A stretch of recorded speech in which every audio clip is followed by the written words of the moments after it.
I'm joined now by WCBL President Kevin Kvame. And Kevin, first WCBL All-Star game here in Edmonton. I guess first off, what was it about Edmonton that was the right fit to have this All-Star game? Well, I think, the visioning committee that did a lot of work in the 2018 season decided that bringing back an All-Star game was a good idea for the league in trying to increase its profile and get more word out about the quality of baseball that we have in the league. And, Edmonton has a great sports history. The stadium is one of the biggest in the league. Well, it is the biggest in the league. And, the energy that Pat and the prospects had toward putting an All-Star game on made it basically a no-brainer. And it's one of several changes, like you mentioned, longer schedule. How have you liked the way that this season has continued to progress and some of those changes are starting to come to fruition? Well, I don't know if we've really noticed any. The season's about at the halfway mark or just past the halfway mark now. The change is going to be that all the teams are going to be playing a little bit into the first week of August, so it hasn't really felt any differently than any other year to us. So we'll have to see evaluated after the season and next season how those number of games impacted the teams in the league throughout the league and go from there. Having an event like this, how does that help the growth in terms of just getting media attention, players' attention in terms of recruiting? Well, from the player standpoint, they all like to be recognized, and to recognize 48 of the premier players in the league is great for them, and it shows that we appreciate their efforts in the WCBL each and every summer. So that's great for them. To bring 48 of the players into an All-Star showcase, no differently than Major League Baseball showcases their top talent. We want to showcase that talent and show the fans, throughout Western Canada, the level of play that happens and the quality of player that actually plays in their cities around Western Canada in the WCBL. And that's what it's about, just increasing profile. And growth. Kevin Kvame, and Edmonton Prospects team owner Patrick Cassidy. Ladies and gentlemen, Matt Stairs played on 13 MLB teams with a career .356 batting average. He also holds the record for most pinch hit home runs ever. Let's give it up for MLB legend Matt Stairs.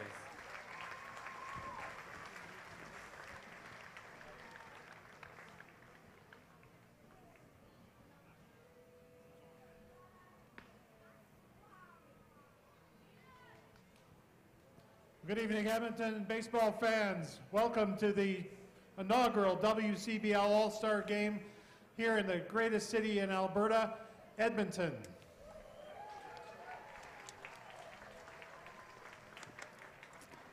Great sports city. We're honored to have the All-Star game here this year and again next year. Would have been nice if somebody had had the weather cooperate a little bit more. But all you passionate baseball fans, it's great to see you out here. We're going to put on a great show for you today. I want to thank the Edmonton Prospects and Pat Cassidy for a wonderful job they've done preparing for the All-Star game and bringing 48 of our players together today to put their skills on for you. So enjoy the game, and thanks for coming out on this interesting day of weather in Edmonton. I want to welcome a gentleman I just met today from the city of Edmonton, Mr. Michael Walters, councillor, and he's got a few words to say. Thank you, Kevin. Good afternoon, everybody. It's a real pleasure to be here.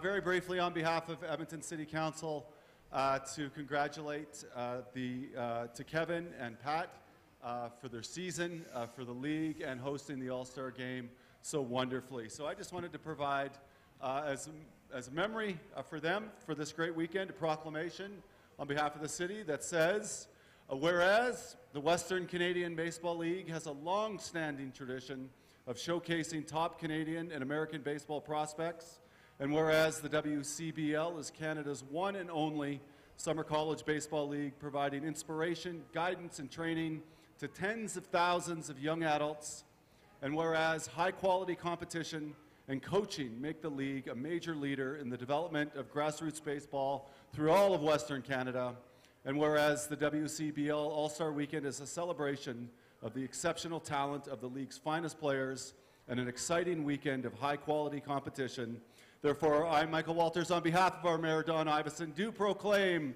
July 6th and 7th, 2019 WCBL All-Out All-Star Weekend in Edmonton, Alberta's capital city. Thank you so much.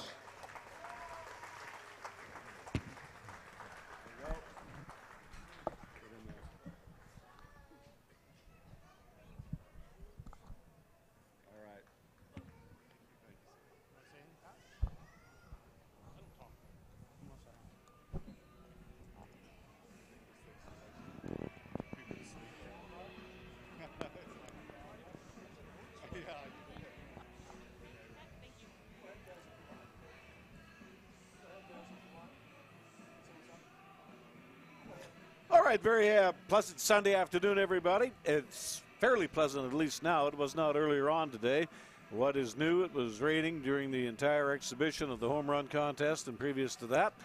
But it appears, John, that we're going to get this one in tonight. It's starting to clear in the western sky. And the good thing is it's not cold.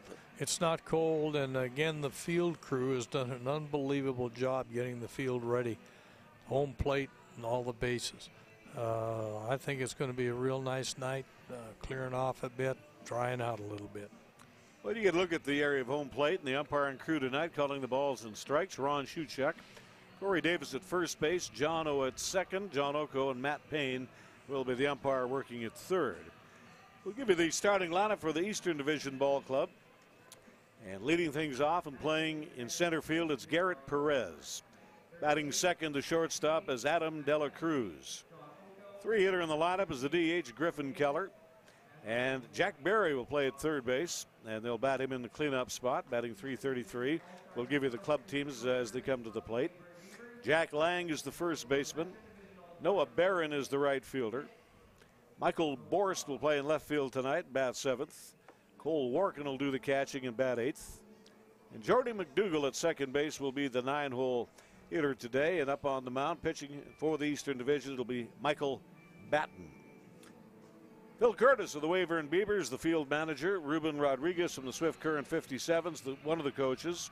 Bo Robideau of the Weyburn Beavers, another coach. And Jason Vena, the Regina Red Sox, also on the coaching staff.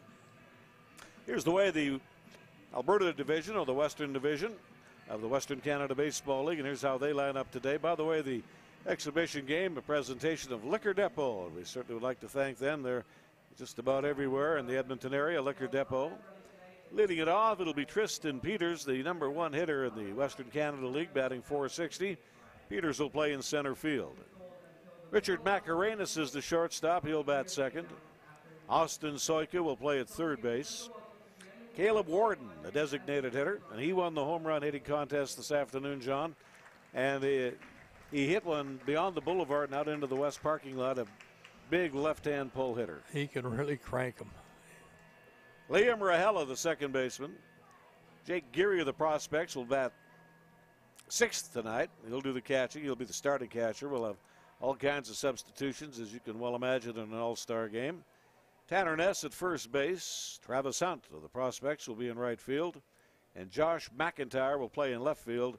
And he'll bat ninth, and up on the bump, it'll be Hunter Boyd to start things off for the Western Division Club. Of course, he's an Edmonton Prospect pitcher and enjoying just a great year. Again, Caleb Warden of the Lethbridge Bulls. He's a ball player out of Frisco, Texas, out of Arkansas Tech University. Had about 9 home runs during the home run hitting contest as the rain was coming down. They really did battle to get through that. It's the last couple of weeks have just been unbelievable. There's enough things you have to battle in baseball, but when you have to add the weather to it too, it's just a long day. Well, it was unreal, and they had to keep changing the balls into the basket and so on. But the thing about Caleb Warden that just impressed me is the number of balls he put out on the road, Al. I wouldn't want to have been driving through there when he was hitting. 4 games in the Western Canada Baseball League last night to wrap up the first half of regular season play. Brooks and Regina split a doubleheader. Brooks wins the opener 5-4. Regina prevailed in the nightcap 5-3. Weyburn defeated Lethbridge 12-2. And the Moose Jaw Miller Express in a 10-inning ball game came back, and they won their ball game over the Fort McMurray Giants 11-10. Now the introductions are going on to the field of play, so let's pick that up as we speak. Number 7, Chris Peruleski. From the Melville Millionaires, number 10, Chris Laker. From the Regina Red Sox, number 19, Jackson Kofer.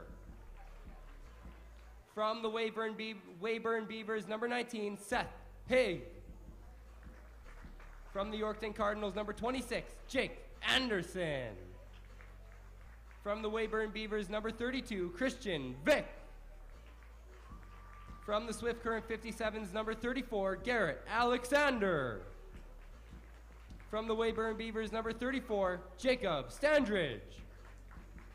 From the Swift Current 57s, number 35, Zachary Patterson. Now moving on to your catchers from the Swift Current 57s, number 9, Alex Stinnett. From the Yorkton Cardinals, number 30, Matthew Corman. From the Swift Current 57s, number 40, Tanner Holan.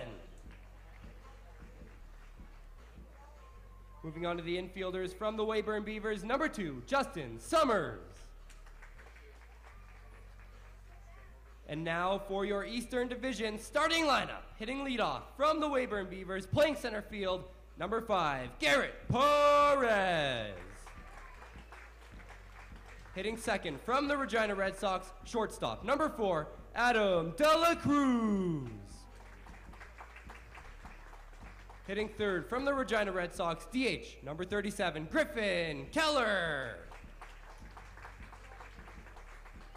From the Weyburn Beavers, number 19, playing third base, hitting cleanup, Jack Barry. Hitting fifth from the Swift Current 57s, number 32, first baseman, Jack Lorge. Hitting sixth from the Yorkton Cardinals, right fielder, number 9, Noah Barron. Hitting seventh, left fielder from the Moose Jaw Miller Express, number 3, Michael Borst. Hitting eighth from the Moose Jaw Miller Express, number 7, catcher Cole Warkin. And hitting 9 from the Moose Jaw Miller Express, second baseman, number 17, Gordy McDougall. And your starting pitcher for the Eastern Division All-Stars, everybody please welcome number 29 from the Regina Red Sox, Michael Batten.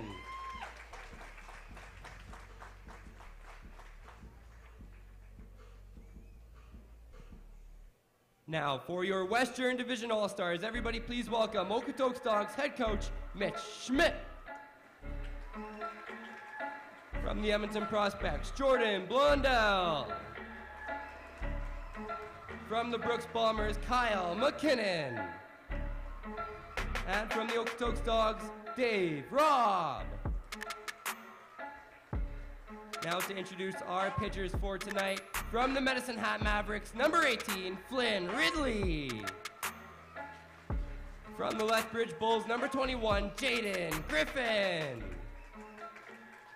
From the Okotoks Dawgs, number 25, Andrew Yates. From the Lethbridge Bulls, number 27, Ben Irwin. From the Brooks Bombers, number 30, Nick Garcia. From the Edmonton Prospects, number 33, David Wiley. And from the Fort McMurray Giants, number 44, Will Langford. Now for your catchers from the Fort McMurray Giants, number 13, Richard Ortiz.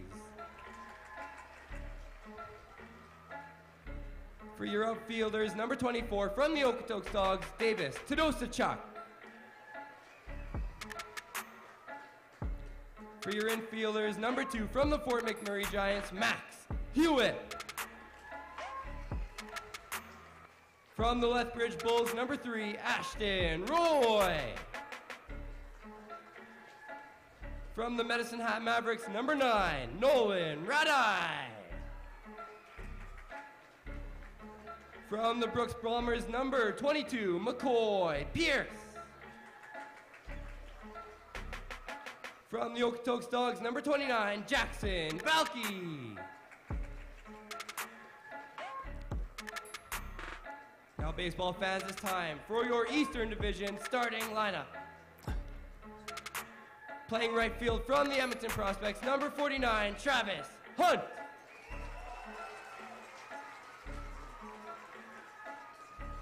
Center fielder from the Okotoks Dawgs, number 26, Tristan Peters.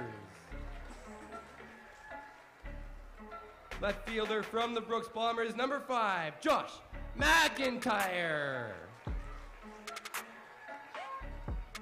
Shortstop from the Okotoks Dawgs, number 5, Richard Mascarenas. Third baseman from the Medicine Hat Mavericks, number 30, Austin Sochka. Second baseman from the Okotoks Dawgs, number 9, Liam Rohella. First baseman from the Fort McMurray Giants, number 19, Tanner Hess. And a catcher from the Edmonton Prospects, number 22, Jake Gary. And your Western Division starting pitcher for tonight from the Edmonton Prospects, number 45, Hunter Boyd.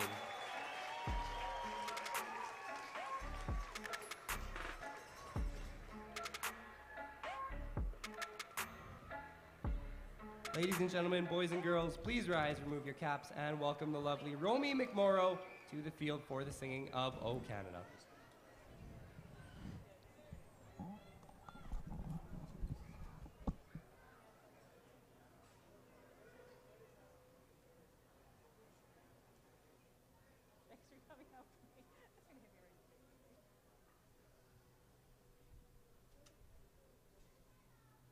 Oh, Canada, our home and native land, true patriot love in all of us command.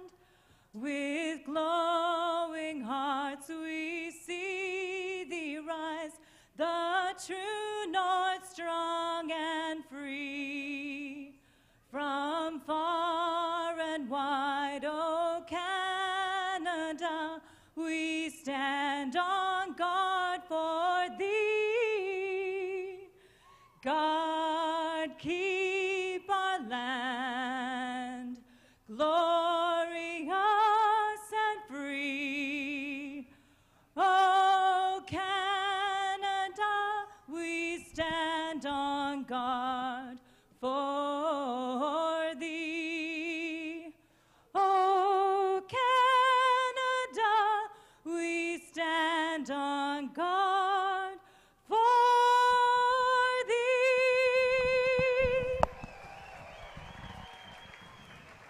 Well, there you see it. A collection of talented baseball players on either side of the first and third base lines, ball players from all across the United States and Canada. Some of them, John, had to drive all night to get here. It was, a number of games in the Western Canada League last night, so they're young and full of prunes. They're all set to go. They really are. They were in for breakfast early this morning here at the ballpark, and it was interesting talking with a number of them. The drive didn't seem to bother them whatsoever. Hunter Boyd on the mound for the first couple of innings in the All-Star game. Both managers, and rightly so, will try to get everybody into the lineup here today. But Hunter Boyd on the bump for the Prospects. Jake Geary is battery mate through most of the regular season behind the plate. Soika at third, Hess at first. Mascarenas is the shortstop. Brett Rahela at second base. The outfield of Josh McIntyre in left, Tristan Peters in center, and Travis Hunt will be the starting right fielder here this afternoon for the Western Division team. Now, Hunter Boyd has had a really good year. This will be his seventh start. This one doesn't count, of course. 6 starts in the regular season, 1 complete game. He has absolutely eaten up a pile of innings, 43 innings through 6 starts. So that is pretty rudimentary math. That's about 7 1/3 innings of pitching per start. And he's given up 43 hits over 43 innings, indicative of a pitcher that throws strikes. He's only allowed 11 runs, 8 earned runs. Walked 9, he's struck out 35, approximately 4 strikeouts to every base on ball. A perfect record of 4 victories and no losses and an earned run average of 1.67. As you see in there, big burly right-hander out of Moses Lake, Washington. And he gets the starting nod here for the Prospects this afternoon. Going to get this one underway right about 5:05 Mountain Time, about 1 hour late. But in consideration of the inclement weather, nothing wrong with that. Nothing wrong at all. Right now, it's probably the nicest time of the day we've had. Garrett Perez will be the leadoff batter, batting .297.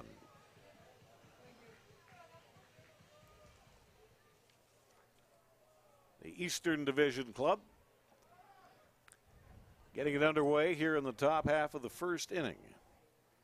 Hunter Boyd into the wind, and the pitch is swung on and missed. Garrett Perez from the Weyburn Beavers out of Oklahoma City attends Southern Nazarene University. The Alberta Division team with the infield back, and the pitch is a fastball high and hot. And we sit at 1 ball and 1 strike. 5:04 Mountain Time as the first annual Western Canadian Baseball League All-Star Game gets underway, courtesy of Liquor Depot. They are the title sponsor. Hunter Boyd is working fast like we've seen him do all year. Gets the ball back on the mound and just cuts her loose. And the 1-2 pitch will bring the count even at 2 balls and 2 strikes. Phil Curtis of the Beavers, the field manager for the Saskatchewan Division Club. Ruben Rodriguez, Bo Robideau, and Jason Vena on the coaching staff. There he runs that breaking ball in. It's swung on and it's missed.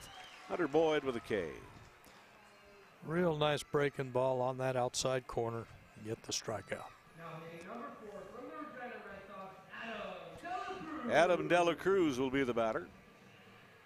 Dela Cruz, Regina Red Sox ball player, comes from the Bronx in New York, home of Yankee Stadium, Southeastern University. Boyd is ready. He rocks and delivers, and he overthrew the fastball. It's up there a little high. 1 ball and no strikes. At the All-Star break, the Okotoks Dawgs lead the Western Division with a 24-6 record, playing .800 baseball. The Weyburn Beavers at 21-7 lead the Saskatchewan Division. They're playing .750 baseball.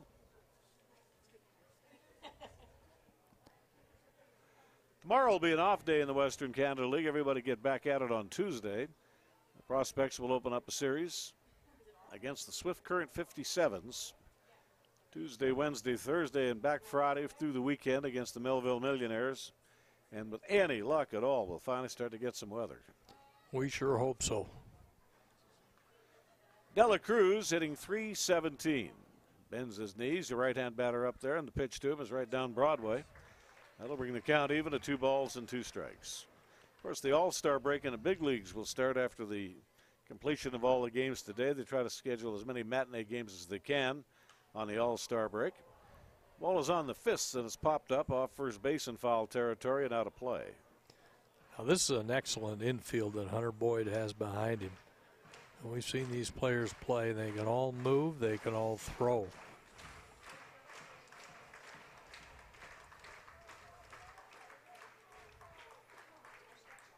Boyd draws a beat on the target, rocks into his windup from the straight overhand delivery. The fastball fouled away. Now, the first All-Star game in the big leagues goes back to the 1930s. I don't know where it was played. It was the American League and the National League, obviously. It was during the Depression and was kind of like a fundraiser for the teams that weren't doing so well in the major leagues. And here's the 2-2 pitch. Got under it. The ball's hit into left field down towards the foul chalk. Drifting back is Josh McIntyre. He's got an easy catch, 2 away. Now, this is a good pitch. Gets a little inside. Batter gets under it. High fly ball. Easy. 3:57 batter due up now. That's Griffin Keller, the designated hitter from the Regina Ball Club. Out of Pilot Butte, Saskatchewan. And he attends Rogers State University. Infield is back. The outfield is straight away. There's the pitch from Hunter Boyd. He's going to gas one in there up a little bit high. 1 ball and no strikes. 2 out. The base is empty. Here in the top half of the first inning, we'll have lots of interviews on our telecast this afternoon. We'll intersperse those as the ball game continues. There's the curveball strike. Bring it even at 1 ball, 1 strike. Boyd ready to go, and the fastball high and outside. Had a nice little gathering this morning. Got underway about 11 o'clock. Nice little bit of breakfast and a chance to socialize a little bit. Matt Stairs, the guest for the weekend, was there. Another big leaguer was there, Lou Pote, who got a World Series ring from the Angels back about 12 years ago. High fly ball, deep left field, drifting back. McIntyre in reverse gear there to make the catch. That'll retire the side. Hunter Boyd gets it done in the top half of the first inning. And from Remax Field, brought to you by Liquor Depot, it's the 2019 WCBL All-Star Game.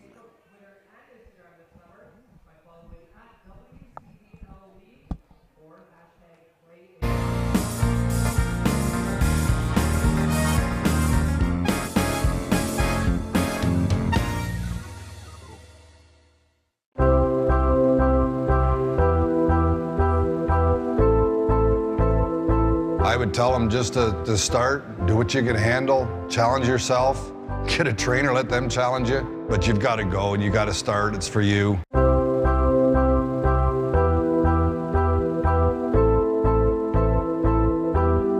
You absolutely matter. It is possible to change your life. Yes, you can make it happen.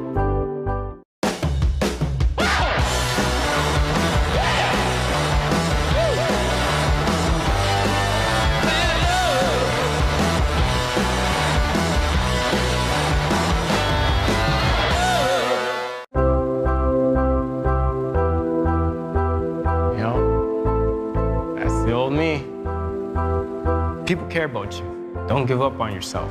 Get your butt to the gym. You need it more than you know it.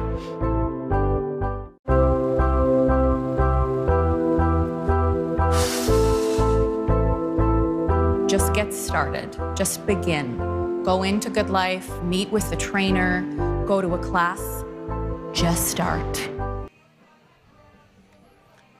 There you look at the starting pitcher this afternoon for the Saskatchewan division.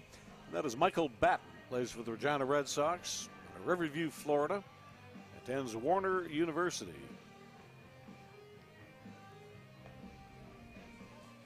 He's going up against a pretty good hitter in Tristan Peters from the Okotoks Dawgs. He put on a clinic here last night.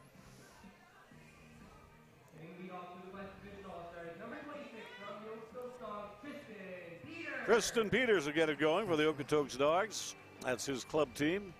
Smoking the ball this year. He's just raking, hitting .460. Not much more needs to be said. But Tristan Peters, he'll be in center field today. Takes a rip at the first pitch offered up, and he got late on it, and he fouls it away down the left side and out of play.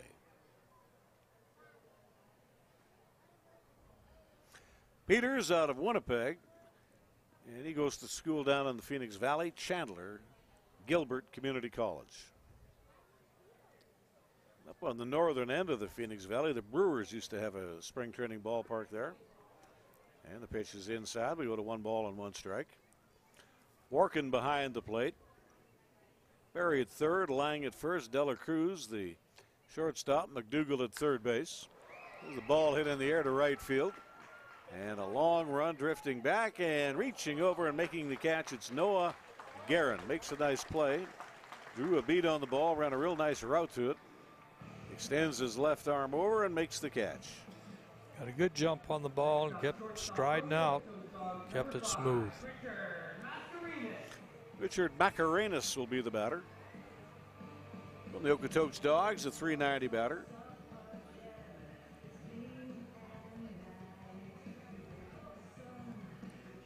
Out of Las Vegas, Nevada, attends Lynn Benton Community College. They do a nice job of finding talent, don't they, the Dogs? They really do. Got a network of bird dogs, I suppose. People have given tips on ball players.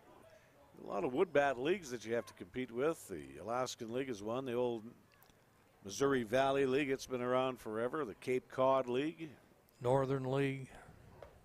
A lot of Northwoods League, yeah. Northwoods League, yeah. Fastball to the outside corner brings the count even at 1 ball, 1 strike on Richard Macarenas. The Cape Cod League has been in operation in one form or another for over 100 years as the ball is belted foul up the left side and out of play.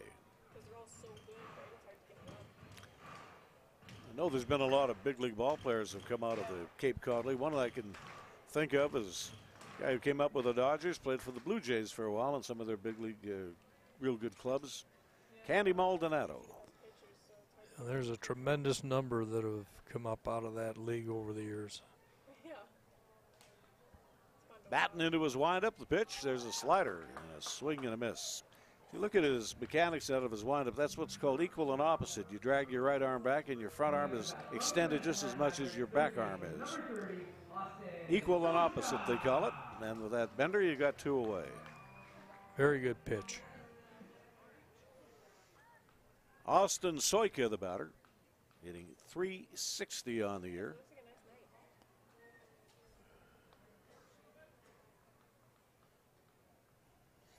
From the Medicine Hat Mavericks, Huntington Beach, California, attends Oklahoma Wesleyan University.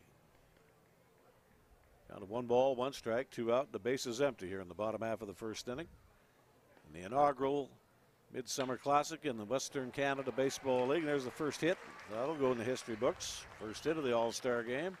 Austin Soika got a hold of one out over the plate. Shortened up a swing a little bit, and he pulls the ball into left field for a base hit. Excellent bat control by Soika. Caleb Warden will be the batter. They got him in the 4-hole today as the designated hitter. He won the home run hitting contest. Big left-hand pull hitter from the Lethbridge Bulls, Frisco, Texas. Attends Arkansas Tech University. And he admit the majority of his home runs were right out on the road. There he looks at the pitch. The runner goes. Here's the throw. No tag necessary. A clean steal for Austin Soika. Good jump by Soika here. And way ahead on it. There's no way the catcher was going to get him.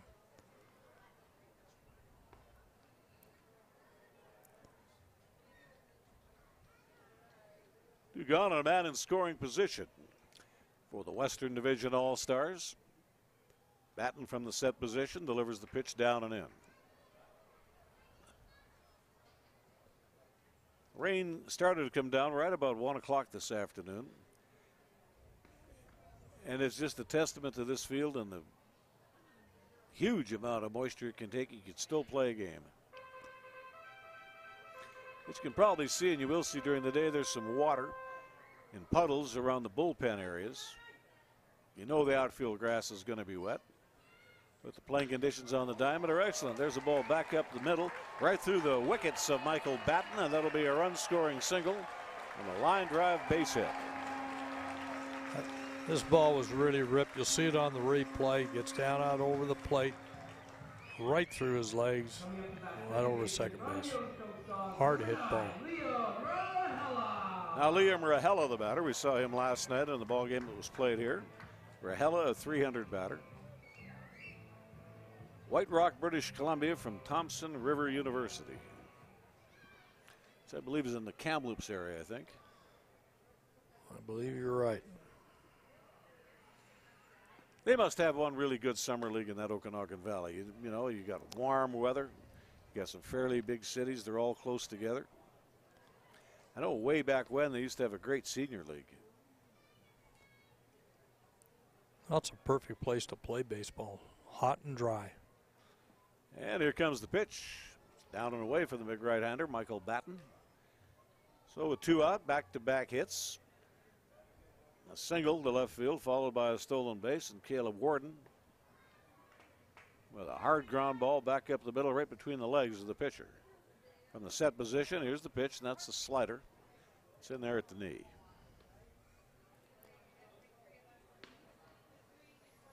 The Big League All-Star game will be played in a couple of days at what used to be called Jacobs Field in Cleveland. I'm not sure what the new name is, but it is a beautiful park. I was in Cleveland one time on a soccer assignment right downtown.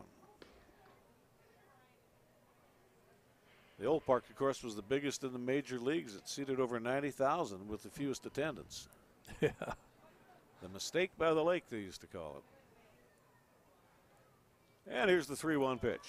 Strike on the inside corner. Ron Schuchuk is the plate umpire. Saw him in the independent pro leagues for a couple of years. Corey Davis at first base, John Oko at second, and Matt Payne is the umpire working at third. I see a lot of pitchers today. And a right-hander up and throwing in the Saskatchewan Division bullpen down the right field line. With a late swing on a fastball, the count is full, 3-2. And Caleb Warden will get out on the pedway. He'll be off and running with the pitch.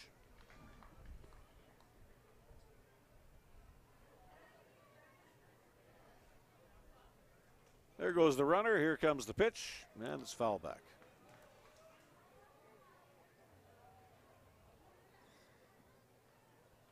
This is one thing we saw from Liam Rahela last night. He has good at bats. He'll work the count, foul the ball off. And here's the 3-2 delivery. That's a fastball high and outside. Ball 4. And the Prospects catcher, Jake Geary, showing a real good year, hitting .320. Out of Buckley, Washington, attends Yale University. He got clobbered a couple of nights ago on a play at the plate. In fact, it might have been last night.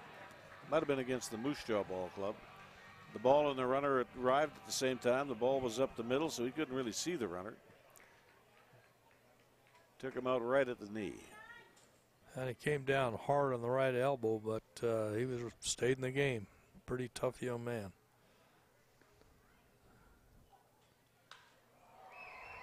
He takes a swat at the first pitch. Hits a little looping fly ball up the middle. Drifting in is Grant Perez to make the play. As Garrett Perez puts leather on that. And here in the bottom half of the first inning, a run on a collection of 2 hits, no errors. 2 men left on base, 1 inning done. The Alberta division is up by a run. It's the 2019 Western Canada Baseball League All-Star Game, brought to you by Liquor Depot on ICU Video.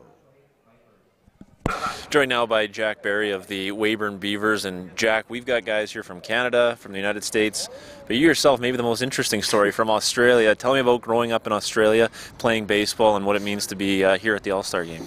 Oh, mate, it's a huge privilege. I'm very honoured to be here. I mean, baseball in Australia isn't as big what it is compared to Canada or the US, so we kind of started on a bit of a, slow step, but I mean it's not too bad. Like, it's getting a lot bigger, getting a lot better, yeah, if you're good enough, you can get out of there, go to college, play professional baseball. It's just being able to get people to see you. So in Australia, who are the ball players that you looked up to? Guys like Dave Nilsson, Phil Stockman, the guys who've been in the big leagues, who are Australians, Grant Balfour, just guys who are just hard-nosed dudes who love to play the game, played the game hard, and in the right way. So I honestly, just those guys, and being able to be coached by those guys is pretty cool too. So yeah, probably, yeah, those guys, yeah.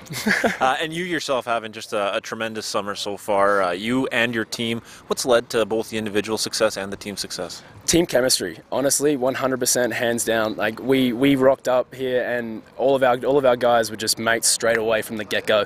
There was no beef, there was no confrontation. Everyone's just got along really great. So it's awesome to have a bunch of guys that have your back there, and even though you've just met them for a month or two, it feels like you've known them for a lifetime. So I'm very blessed to be with Weyburn, and great bunch of guys. So yeah. Appreciate the time. Enjoy the day. Thanks, mate. Appreciate it. On to the second inning. Hunter Boyd will face the 4, 5, 6 hitters in the Saskatchewan division lineup. Jack Barry, the third baseman, a .333 batter. He'll lead it off. He's from the Weyburn Beavers out of Maleny, Australia. Attends Byron College. We had a little Australian pitcher back here with the Twins at AAA. And he actually got some time in the big leagues at Toronto Blue Jays. Michael Nakamura was his name. Everybody loved Naki. He was from, I'm just trying to remember the name of this town in Australia. But it was about 5 words to pronounce the whole thing properly. Fern River Valley Gulch or something like that. Had to be in the outback somewhere. Somewhere in the outback somewhere, yeah. A little sinker ball right-hander. Got some big league time with the Blue Jays.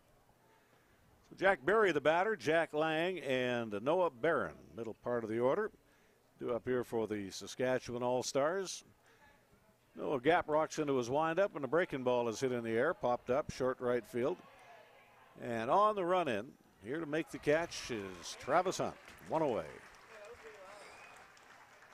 This is the play on a pop-up. Outfielder will call off the infielder. He's got the best angle on it.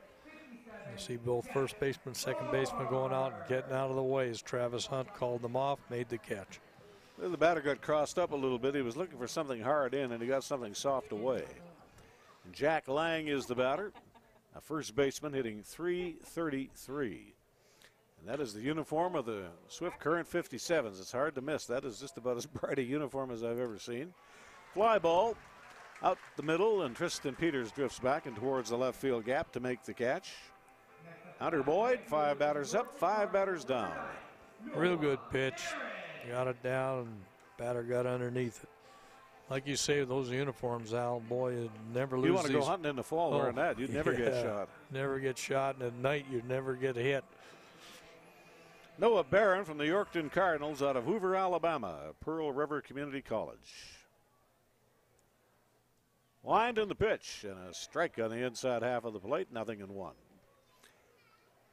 The Alberta Ball Club with a left-hander heating up in the bullpen. We'll have a new pitcher, I would think, coming in for the bottom of 2. Got a right-hander warming up for the Saskatchewan All-Stars. Pitch is down and away. We go to 1 ball and 1 strike. Saw some pretty nice power earlier this afternoon during the home run hitting contest. Now, that's when you're getting a batting practice pitch from 40 feet away. Now you're facing a pitcher from 60 feet, 6 inches away, who throws those nasty breaking balls. High hopper to the shortstop. Macarenas into the hole, gathers it in, sidearms to the target. 6 up, 6 down, El Perfecto today for the big right-hander from Moses Lake, Washington, Hunter Boyd. Zeros across. Bottom of 2 coming up, and brought to you by the Liquor Depot. It's the 2019 Western Canada Baseball League All-Star Game on ICU Video.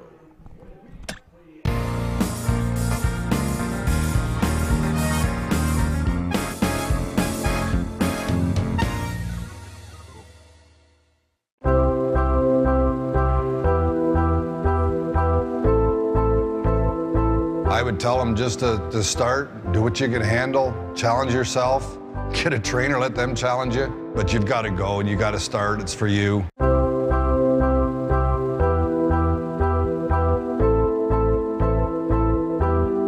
You absolutely matter. It is possible to change your life. Yes, you can make it happen.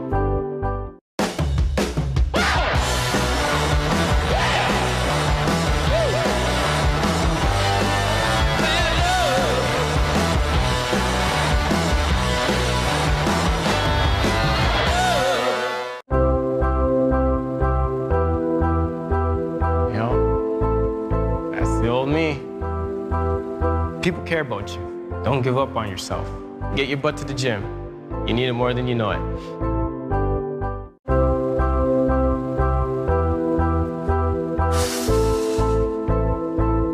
Just get started. Just begin. Go into Good Life, meet with the trainer, go to a class. Just start.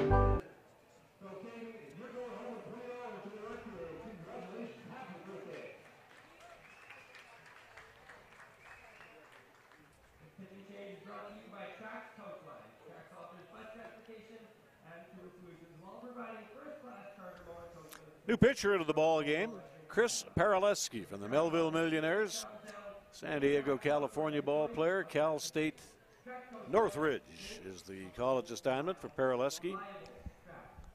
Through the first half of the season, he had 5 starts, 4 relief appearances, 37 2/3 innings of pitching, 29 hits, 11 runs, 6 earned, 12 base on balls, and 36 strikeouts at a microscopic 1.43 earned run average. Paraleski throws a strike, and it's 0-1. Tanner Ness, the first baseman, the batter up. A .350 hitter. So Michael Barton works 1 inning, coughs up 1 earned run on 2 hits, 1 strikeout and 1 base on ball. Tanner Ness, a .350 hitter from the Fort McMurray Giants.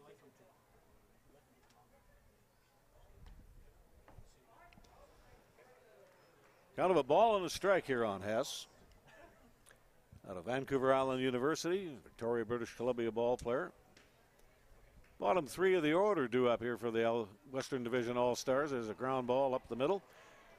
De La Cruz ranges to his left side, gathers it in, does a full spin, throws a strike to the bag, and you got 1 away. Real nice play by De La Cruz getting into the hole over second.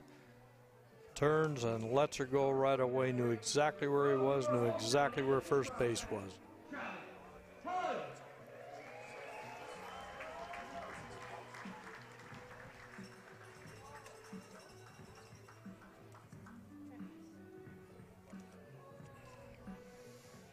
So 1 up and 1 down here in the bottom of 2. Paraleski delivers. Throws the slider down the middle. It's a called strike, and it's 0-1. Travis Hunt, the batter up. Game in, game out, he has been a measure of consistency for the Prospects. Batting at .360 on the year. First couple of games of the season, he recorded 3 outfield assists, and you might go a whole season and not get one of those. All 3 of them, too, with a long throw from right field to third base.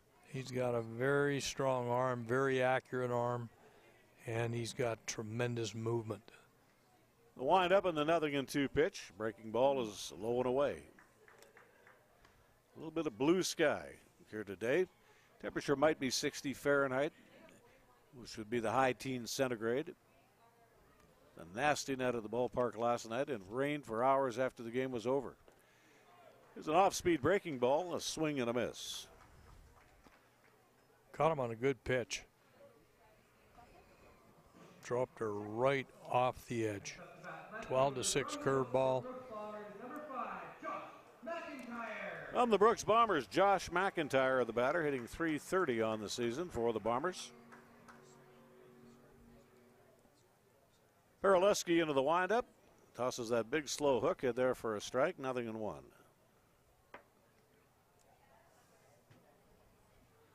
Well, we're joined from the city of Edmonton, one of the counselors who had a nice speech before we got our ball game underway today. Michael Walters, good to have you at the ballpark. Thanks. Great to be here, Mr. Coates. My real pleasure to meet you. I don't think I've ever met you before. I don't believe you have either. I'm not sure it's a pleasure either. Oh, yeah. Well, I used to listen to you when I was a kid, calling all those Ron Kittle home runs. Oh, really? Yeah. You go back that far. 1982. Yeah, that's right. I was a... You've got to be kidding me. That's 27 years ago. Young guy in Drayton Valley. I was, 10 years old, listening to the games on my radio. And you have no idea how many people I put to sleep at night listening to those games. Yeah, well, I was one of them, but I stayed up. I stayed right to the last pitch, probably. I fell asleep myself a couple of times. Here's the pitch, and it's on the way, 1 ball and no strike. I remember one time Kittle hit 3 home runs in a ball game, 2 in 1 inning. It was an early May game at Spokane Indian Stadium, and hitting 3 in a game you don't happen to know. He hit twice in 1 inning. Yeah, he was an amazing hitter. I'm going to have to make a nomination to get him into the Canadian Baseball Hall of Fame. Nobody in the minors or the big leagues ever had a year like he had. And he's not in the Hall of Fame? He is not in the Canadian Baseball Hall of Fame, so write that down. We got to get him in there. Another thing to do. 50 home runs, .345 batting average, 145 runs batted in. Led the league in on-base percentage, led the league in triples, doubles, and home runs. And to lead the league in triples is really something because Ronnie wasn't all that fast, and the triples hitter is just a doubles guy with a little bit of speed. But he was a wrecking crew in '82. He was, and he was my first favorite baseball player because he was a trapper. He was here in Edmonton, and he was amazing. John, you've met these good people. Oh, yeah.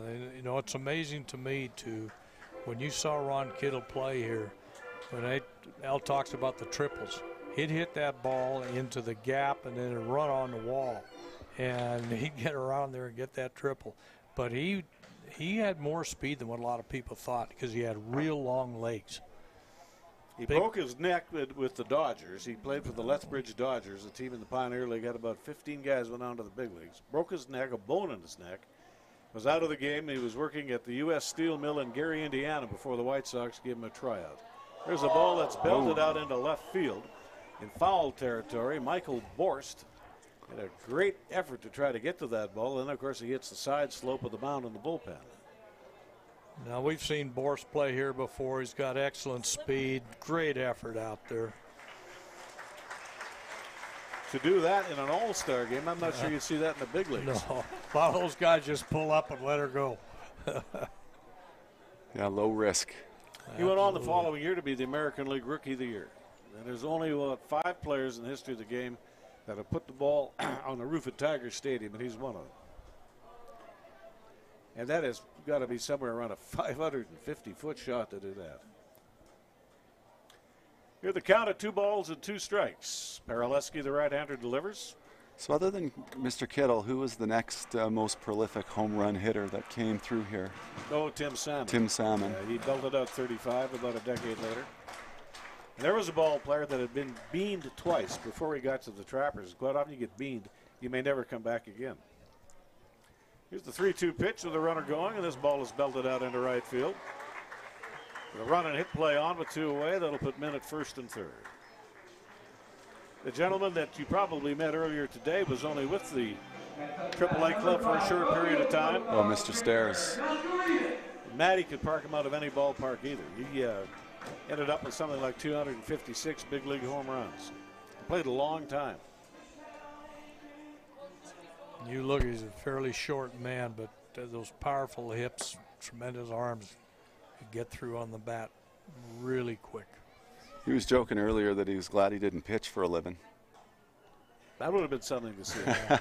Well, I was at the game last night, and he was hoping he'd get it across the plate today, but you know what? You're he on did a city good council. job. There were some nasty rumors for a couple of years that this place might get mothballed. And I met your mayor one time after a friend of mine's funeral.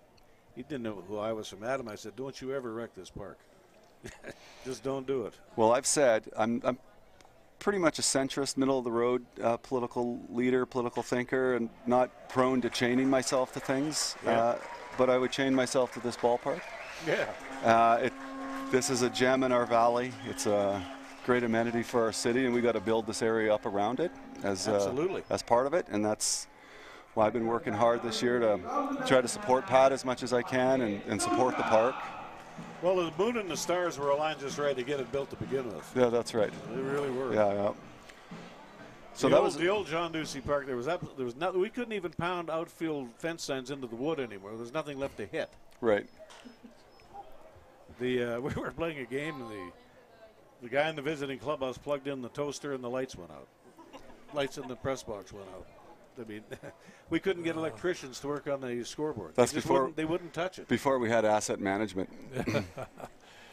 Well, one thing they did when they built this ballpark, there is no park I know that could absorb the amount of rain we've had the last number of days and would be able to play in the outfield like we can today. The old park would be a slough out there. Yeah, that's right. Lots of pooling. Well, it's an incredible amenity for our city and something that needs to be built on and around. I think those rumors a few years ago were part of a conversation about how to get this area developed, which is a long time coming. Mm-hmm. And, certainly people imagining all kinds of different things and different ways to create real estate opportunities. But I think real estate opportunities matter second to quality of life in our city. And this adds an incredible quality of life that we have to hang on to. It certainly does. And so for us as a council to make sure that we protect our amenities, invest in them, work with the community, the business owners like Pat to fill these places up and provide a good quality product. You're singing my song. All right. That right now. 1 run on 3 hits. No errors. 2 men left on base. 2 complete. Here at the WCBL All-Star game, and Andrew Peer, take it away. Thank you very much, Al. With this All-Star game here, we've got players from as nearby as Spruce Grove, as far away as Australia in the case of Ben Irwin, the player from Spruce Grove, and Jack Barry, the third baseman from Weyburn, being from Australia. Catching up with Jack before the game, he was telling me how baseball is starting to really make some inroads in the country of Australia, though still feels it's probably at least the third sport in behind both cricket and rugby. But growing up there, they have a Major League Baseball Winter League, and he was able to pick up some heroes watching those games and continuing to grow the sport, and now applying his trait down in the deepest part of southern Saskatchewan. Al, John, back up to you guys. We have a new pitcher in from the Lethbridge Bulls, Jaden Griffin, number 21. Left-handed pitcher, Lower Sackville, Nova Scotia, Vauxhall Academy. All right, a 2-inning distance for Hunter Boyd, and he was pretty much all perfecto. No runs, no earned runs, no hits, 1 strikeout, and no base on balls. Lower Sackville, Nova Scotia, as you said, out of the Vauxhall Baseball Academy. Thanks. Hey, nice job. Thank you very much. You bet. Don't be a stranger. All right. You got to get a picture of me. I got to get a turnaround. Michael Borst will be the batter to lead things off. Thanks. Perfect. Guys, see you around. Yeah, see you. You bet. Nova Scotia, a place called Brooklyn, Nova Scotia, the hometown of one of my all-time favorite country music singers, Hank Snow. Do you know, Al, what a great guitarist Hank Snow was? Oh, he could pick it. He really could. Actually, a couple of his best albums were instrumentals. He had the biggest selling single of the 1950s, I'm Moving On. That's still played by a lot of people all over North America. We used to play in Nashville, and I think I set the record after the ball game was completed to get to Tootsie's before last call. Right by the Church of Country Music, the Ryman Auditorium. Right by Ryman, yeah. And it's only basically, what, a half a block from Bridgestone Arena. Yeah, just from the hockey rink? Yeah, just right across the road. Bottom three of the order here for the Saskatchewan All-Stars. The left-hander kicks and deals, and it's a fastball in on the hands, fouled away. Good pitch. He really jammed him.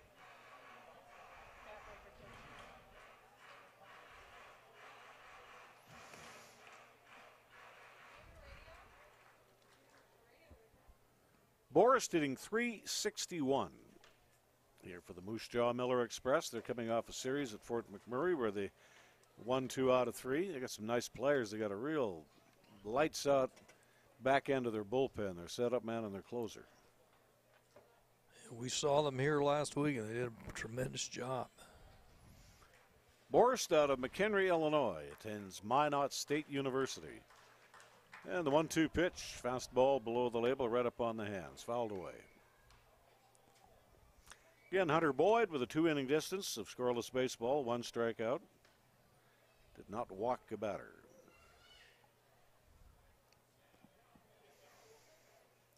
A right-hander heating up for the Alberta Ball Club, and a Swift Current 57 right-hand pitcher getting loose for the Saskatchewan All-Stars.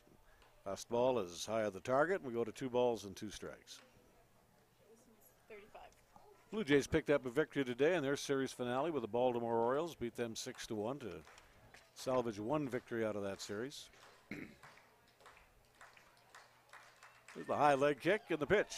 He's giving him a steady diet of fastballs in on the hands. He is, and keeps fouling them off. What just happened there? Did they hit a pigeon? They hit a pigeon. Last time I called an all-star game was at the beautiful ballpark in the Elizabeth River in Norfolk, Virginia, Harbor Park, home of the Norfolk Tides, AAA affiliate of the New York Mets. Jerry Royster managed the Pacific Coast League Ball Club, and the International League Club was managed by a former Trapper catcher, Marv Foley.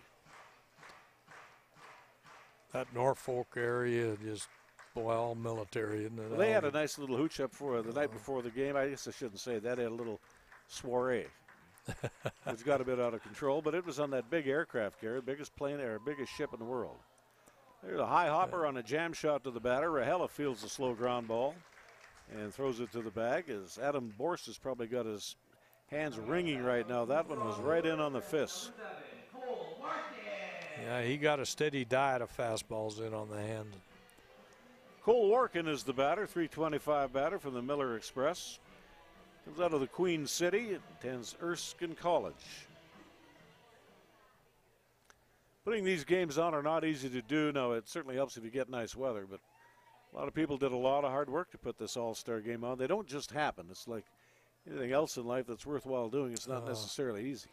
It isn't easy. The organization to get all the players here, get the owners here. And here comes the 1-0 delivery. Ball is hit in the air, right field. High pop fly. The batter got under it. And Travis Hunt is there to make the catch. He was camped under that 2 away. And Jaden Griffin has shown me a little something. He's got a fastball and he's not scared to use it. He uses it, and he sure uses it well and jams these batters. He gets right in on the hands.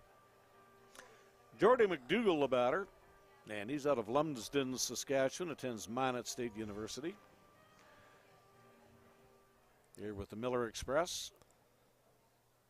And maybe as good a third baseman as we've Yeah, seen. he's nice. He put on a clinic here. Here takes a rip at an off-speed breaking ball, a backdoor hook. Strike one to the batter, Jordy McDougall.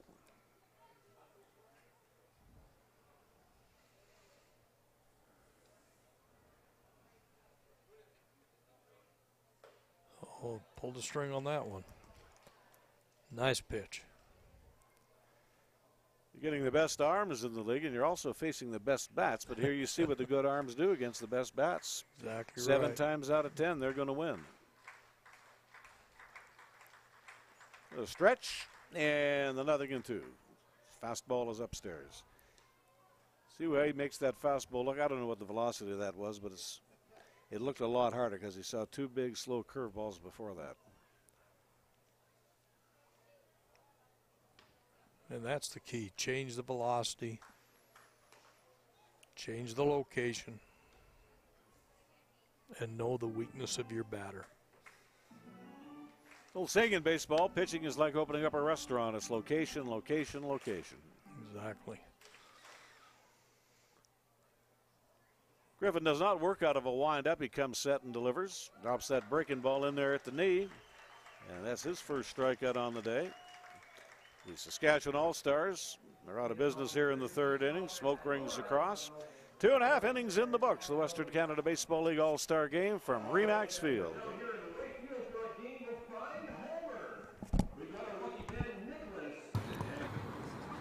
Joined now by Regina Red Sox player Griffin Keller. And Griffin, we'll just start. You're having a tremendous season that's led you here to the All-Star game.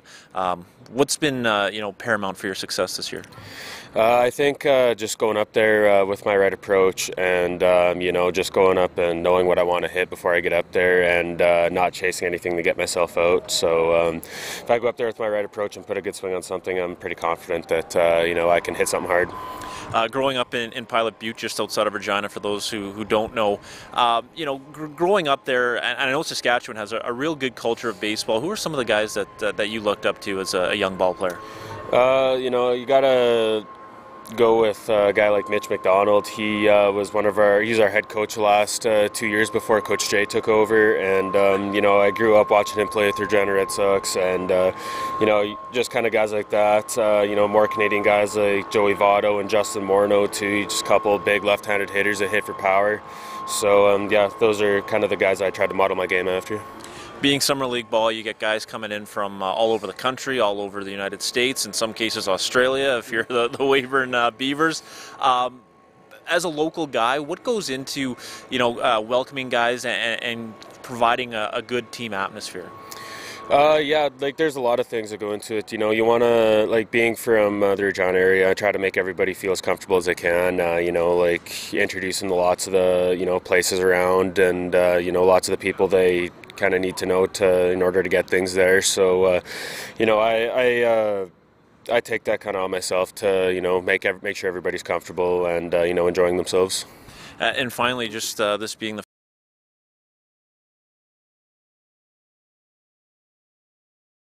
Patterson out of Cabot, Arkansas, and he attends Arkansas State University.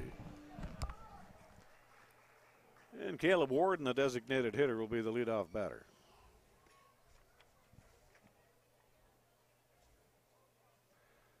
Patterson with 6 starts on the season for the 57s. Big burly right-hander comes to the plate, and he delivers high. 1 ball and no strikes. 31 and a third innings of pitching, 27 hits, 12 runs, 10 earned. 9 walks, 43 strikeouts. Those a backdoor breaking ball, leaving the count up with a ball and a strike.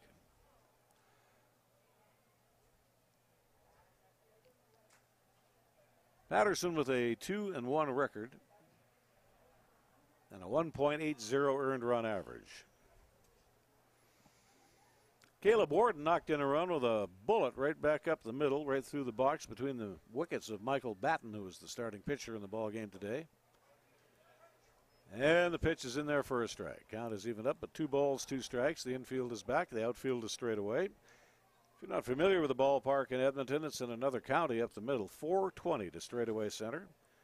Big poke down the left field line, 340 feet. 3:20 to right. As it was, these college league players, they got a number of them parked out of here in the home run hitting contest. Did pretty well. This young man did very well. One of the things with him, to me, you've got to pitch him inside on the hands.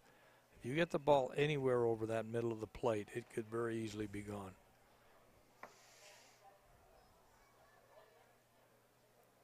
Every pitcher is going to get an inning here in the ball game today.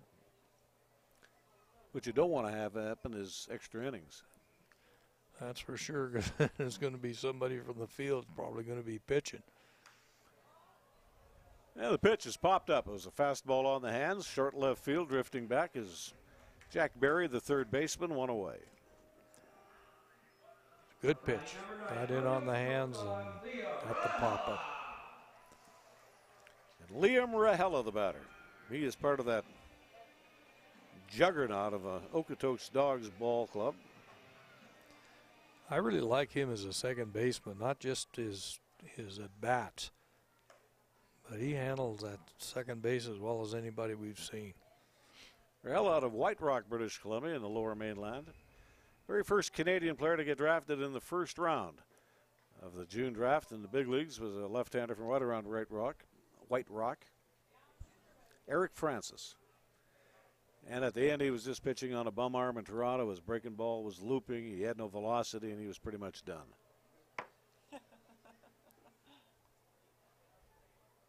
He was drafted, I want to say, by the Colorado Rockies.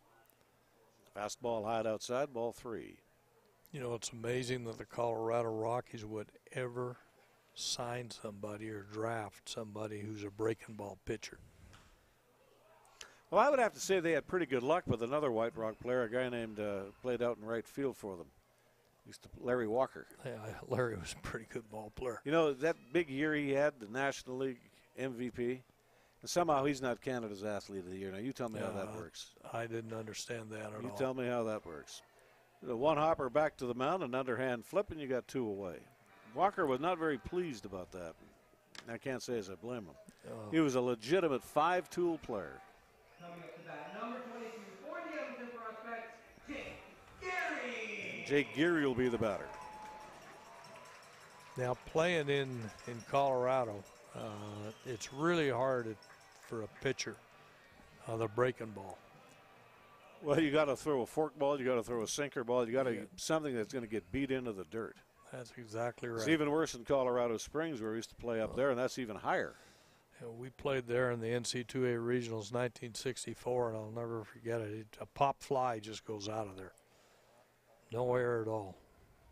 Geary flied out his first time through. The pitch to him, he hits it off the head of the bat, and a roller off to the right side. McDougall to his glove hand side to grab it. Plays it on to the target, and a 3-up, 3-down inning. So we've got 3 innings into this ball game today, and it's a 2-0 lead for the West Division. Brought to you by Liquor Depot. It's the 2019 Western Canada Baseball League All-Star Game.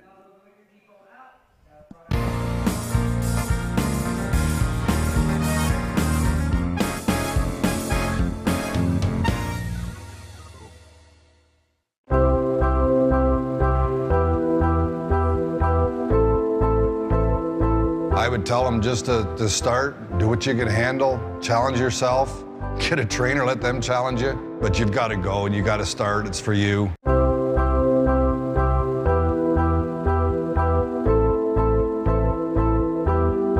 You absolutely matter. It is possible to change your life. Yes, you can make it happen.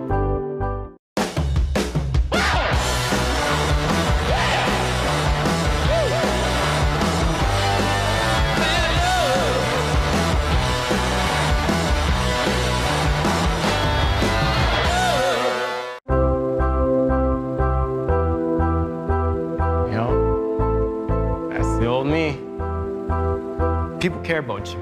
Don't give up on yourself. Get your butt to the gym. You need it more than you know it.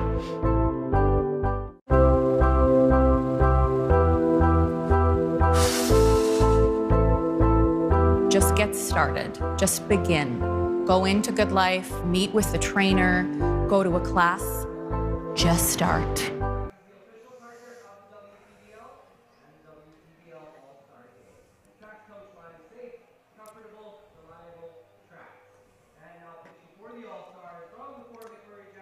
Take a look at the fourth pitcher in the ball game for the Western Division All-Stars. Big lanky right-hander from the Fort McMurray Giants. Will Langford, Cobourg, Ontario ball player, attends Queen's University. Zach Patterson with an inning of scoreless baseball. Langford with 5 starts, 1 relief appearance this season.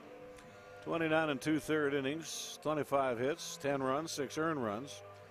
He walked 9, he struck out 25.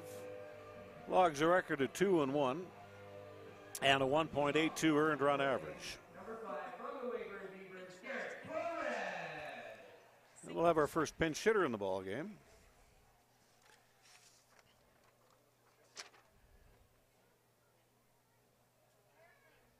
That'll be number 5, Garrett Perez. No, I beg your pardon. He's the guy that was in there to start the ball game off, struck out swinging. Garrett Perez is the batter. Correction on that.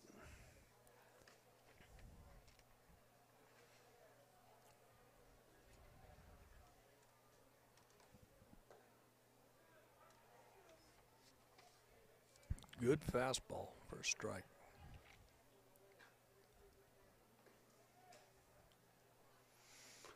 Langford with a breaking pitch down on the way and a count of 1 ball and 1 strike. Jaden Griffin, 1 inning, no runs, no hits, 1 strikeout. Ground ball down to third base. Soika with a nice fielding play from his knees, throws a strike to the bag, and there's 1 away. Hopefully we can get that on replay. That's a real nice fielding play. This is a beauty.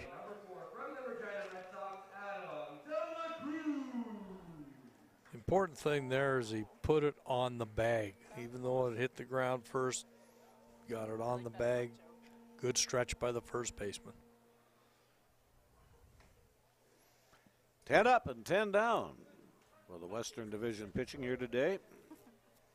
Adam Dela Cruz is the batter. Langford into his windup, draws that right arm back, delivers, and the fastball with a late swing, and there's a little pop fly up the middle. Tristan Peters runs in to make the catch, 2 away. Nice job by Tristan Peters calling off Macarenas. Got in there, made the play. Now the other thing with that was it was a nice job. Very first pitch the Langford threw to that batter was a good breaking ball, and then followed it through with a fastball and got him popping up. Pilot Butte, Saskatchewan, the hometown for this Regina Red Sox, as he takes the pitch outside. 1 ball and no strikes. Lifted a fly ball out to left field his first time through. Langford delivers, and he's high and wide. 2 balls and no strikes. Infield is fully back on the middle infield, about midway on the corners. The outfield is straight away. And here's the 2-0 delivery. Popped him up on the infield on the left side of the diamond. And Macarenas, the shortstop, makes the catch, and that'll do it in the top half of the 4th inning. Nothing across for the Saskatchewan All-Stars. As we move along to the bottom half of the 4th inning, it's a 2-0 Western Division lead.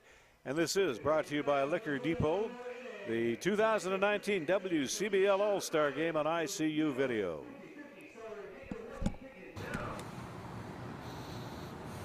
Joined now by Melville pitcher Chris Paryaleski. And Chris, we'll start with this. We have Jack Barry here, who's from Australia.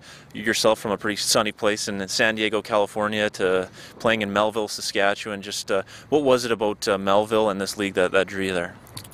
Well, Coach Keller, obviously. My coach at Cal State University of Northridge knows him very well, so he wanted me to come out here and get to Melville, hopefully bring us some extra wins, get us to the playoffs. Now you're having a tremendous season. I believe in just 2 of your starts there's been an earned run allowed. Aside from that, you've been putting up zeros across the board and having just a tremendous year. What's led to your success? Well, some run support from my team always helps. My team's always making plays for me. It's all on my team, honestly. Those are my rocks right there. And being here at the All-Star game with a number of your teammates, what's that honor mean to you? You know, it's a great deal of honor. I mean, I love these boys with my whole heart. Like, these are my guys. And when you go back to California and you start your NCAA career, you know, is this something you're going to look back and kind of spread the word to the guys? You know, hey, the WCBL for some summer league ball, it's a pretty good league with events such as this. Oh yeah, for sure. All my friends back home that are younger, I'm going to tell them all about this. Make sure they come up here, play for Melville, play for Regina, all these guys. Perfect. Well, enjoy the day and best of luck. All right, thank you. Complete new battery for the Saskatchewan All-Stars as we move to the last half of the fourth inning. Tanner Holen from the Swift Current 57s out of Manhattan, Kansas. Attends the University of Kentucky, will do the receiving. And Chris Latcher is the new pitcher, big left-hander.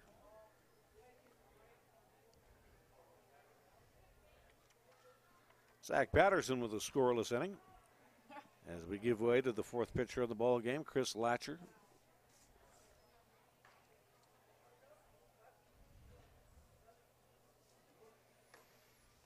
And the count is even at a ball and a strike.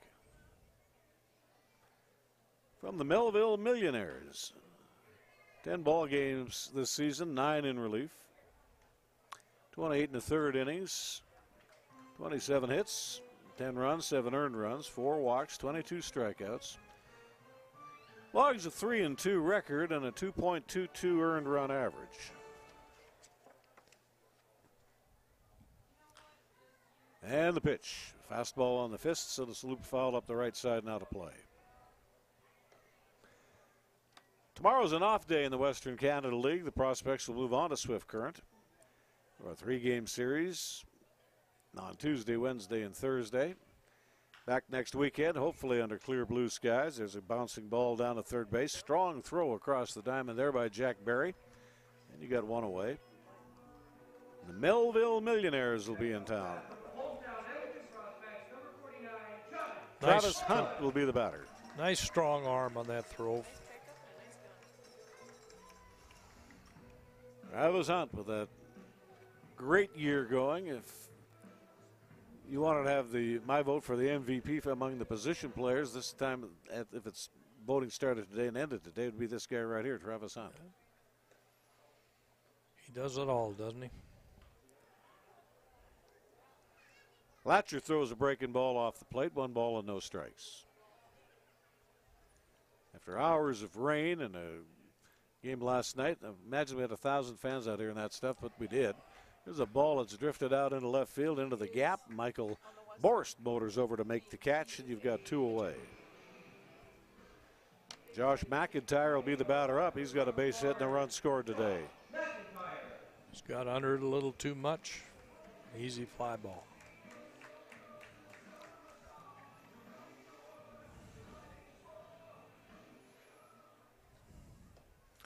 Left-hander cranks it up and delivers, and a hard ground ball to the left side. Dela Cruz, the shortstop, gets the tailgate down. 6-3 on the putout, and that'll do it for McIntyre. And the West Division here in the last of 4, nothing across. 4 innings through, and Andrew Peart, it's all yours. Thank you very much, Giles. Standing by here with Prospects pitcher David Wiley. And David, we'll start with this, being named to the All-Star team. What does that mean to you? It's a great honor, and it just kind of shows all the hard work we put in this summer, and Travis Hunt, Hunter Boyd, and Gary, like, they're all great players, and it's an honor to be here with all of them. A guy coming up here from San Diego, first off, our summers are normally a lot warmer than this, but does something like this help draw a player to this league, having all-star games and events such as this? Oh, obviously. I mean, every player wants to be in the All-Star game when you start the season, so an event like this in a stadium like Remax and a town like Edmonton, every player wants to be here at the start of the season, so it's definitely a great honor, and I would love to see it continued. What's your mindset right now, waiting to get called to jump in there? Win a ball game, get the last 3 outs. Perfect. Thanks for this, David. Thank you. Guys, back up to you. All right, thank you very much. New pitcher in the ball game is Nick Garcia from the Brooks Bombers, Moreno Valley, California ball player out of Missouri Valley. And Richard Ortiz will be the new catcher.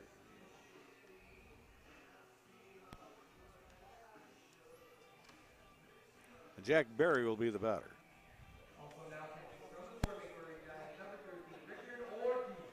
Garcia with the Bombers.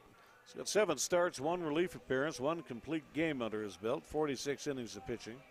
57 hits, 37 runs, 23 earned runs. Great walk to strikeout ratio, 11 base on balls, 39 punchouts, 2-3 record, and a 4.50 earned run average. 12 up and 12 down for the Saskatchewan All-Stars here today. Hunter Boyd pitched the opening 2 frames with 1 strikeout and 0s over. Jaden Griffin, 1 inning. No runs, no earned runs, no hits, 1 strikeout. And Will Langford worked an inning. You said something? Looks like we have a new shortstop in too. Just checking the number.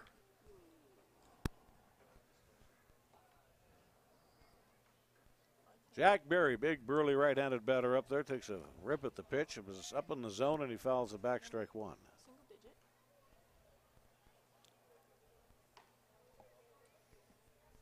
Could be 9.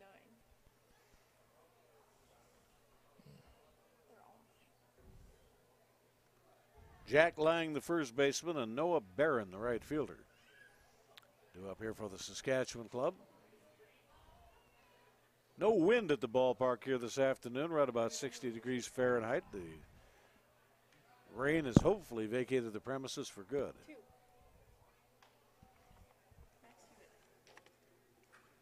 Max Hewitt is the new shortstop. And here's the 2-strike delivery. Fastball is upstairs.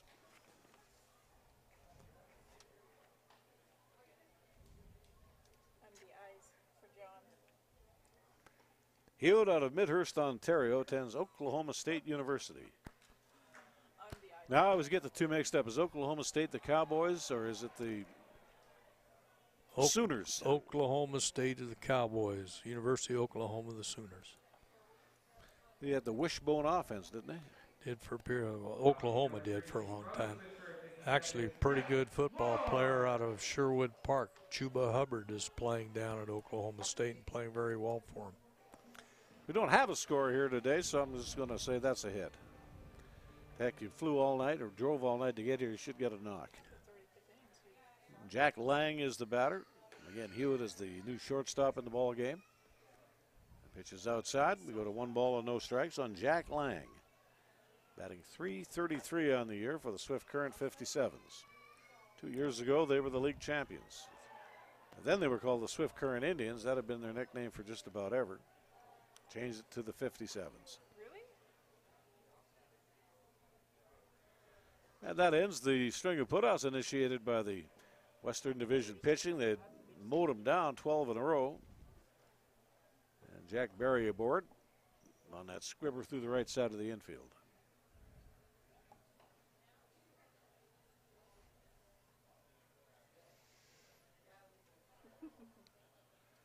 And the 1-1 pitch. There's a curveball. First one he's thrown here to the batter, 1-2. Real good breaking ball on this L. And had some pop on it. Melville Millionaires will be in town Friday, Saturday, and Sunday back here at the Remax Diamond. That's been the nickname of their sport clubs, I think, for over 100 years. Melville Millionaires. Had hockey, baseball. Whatever the sport is. And the 1-2 pitch off the head of the bat. That's a foul ball down the left side. 2 of the toughest guys that ever played in the National Hockey League were both Melville Millionaires. One was John Ferguson, and the other was Eddie Shore. Eddie Shore might have been the toughest player to ever play in that league. He was from a little place just north of Regina, a place called Cupar. And the 1-2 pitch, threw in that deuce, took a big rip at it, and he's out of business. Really pulled the string on this great breaking ball. Nola Barron will be the batter. Come into Jiffy Lube today for a Pennzoil fully synthetic oil change. No appointment necessary. Warranty approved. Earn air miles and a $100 travel credit. Details at jiffylubeservice.ca. 1 out, 1 on here in the top half of the 5th inning. Al, I really like the way Garcia is mixing his pitches up. Slow ground ball pulled off to the left side of the mound. Here's the throw to the bag. And that should be in time. Yes, it is. Nice play Hewitt, by the Hewitt. shortstop. Yeah, he did a nice play on that. Thought maybe he was going to try to barehand it. But as you see, he makes the transfer in record time. 2 away. That's what an all-star game is all about, what we're seeing here right now. And Michael Borst is swinging a happy pull this season, batting .361. And again, this young man has power. He's got speed. It might be college-age ball players, but I'll tell you what, they're just about as big as the big leaguers. Well, they are big.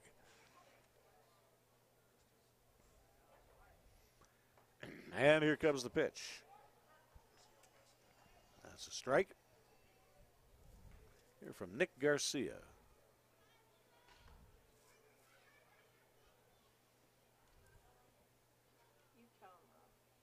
Saskatchewan Division Club with the first runner in scoring position today, first base runner, period, that being Jack Berry, who reached base on a looping single into right field. Garcia, his first pitch, fastball. Second one, a good breaking ball. Got the foul for an 0-2 count.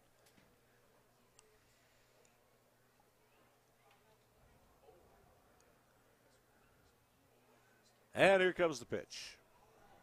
Got it above the high end of the bat and loops it foul and out of play.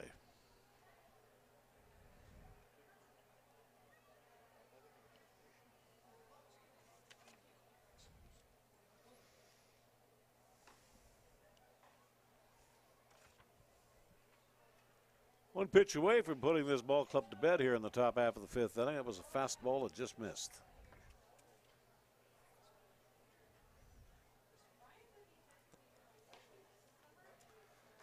Tomorrow, of course, is an off day in the Western Canada League. There was a full slate of games in the WCBL yesterday.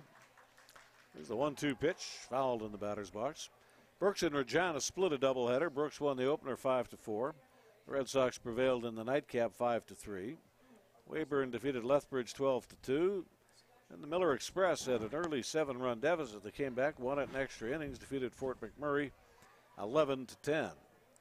Now that would have been in Fort McMurray, wasn't it? That was in Fort McMurray. Well, that'd be tough on the fans and the team there.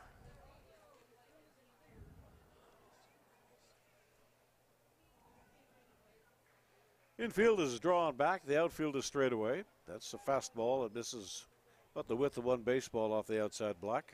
2 balls, 2 strikes.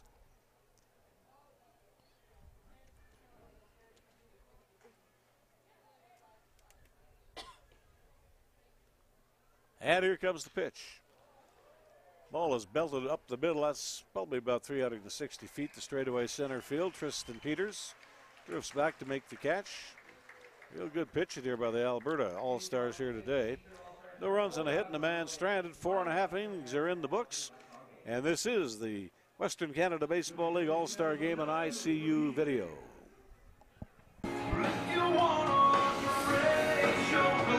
Joined now by Edmonton Prospects pitcher Hunter Boyd, who will be starting today. And Hunter, first off, what does that mean to you to be able to get the start in an All-Star game here in your home ballpark? It's an honor for sure. When Coach told me that, I filled with excitement and just ready to go, ready to throw that first pitch. I've heard your story. It's a remarkable story, from surgeries as a kid and your throwing arm no less, to being unsure kind of what the future in baseball held for you. Coming to Edmonton and getting this start in this All-Star game, does that feel sort of like you've made obviously the right decision?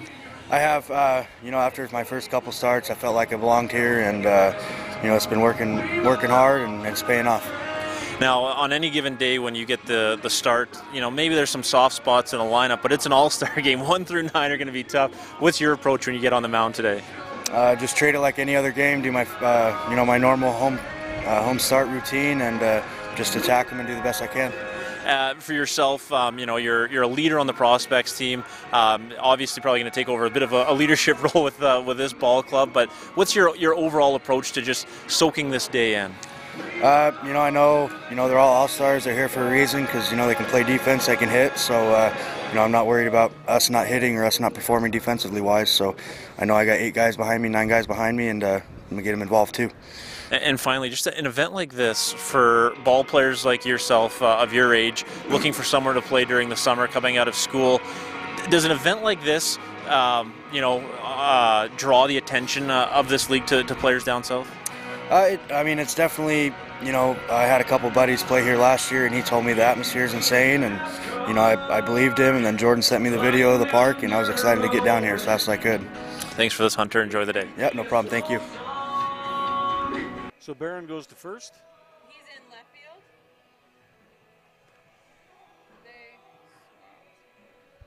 Left is in right and right is in left. Well, the changes are starting to come fast and furious. Jake Anderson is the new pitcher. We'll have some other defensive changes. He's out of the Yorkton Cardinals. He's a right-hander. Calgary ball player from the Prairie Baseball Academy. And Tristan Peters will lead it off here against Jake Anderson.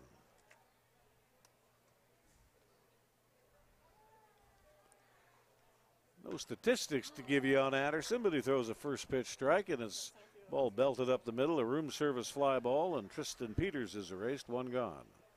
Really good pitch. Hits her down Looks inside. like a heavy ball. Absolutely.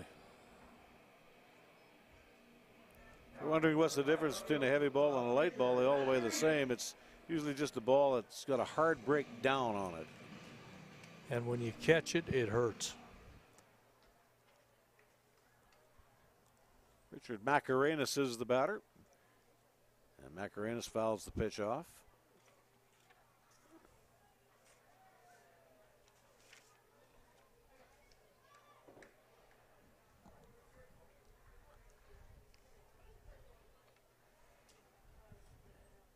Alex Stinnett is the new left fielder.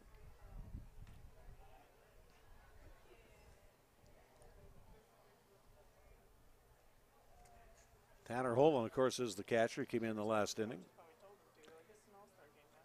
And the attendance here today, 1,543. Considering what the weather was like, that's a good house. So Stinnett now the left fielder. Real good breaking ball in that last pitch by Jacobs, or by Anderson.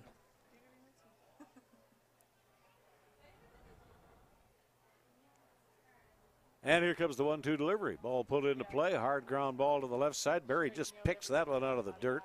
Fires a strike through the diamond, and there's two away.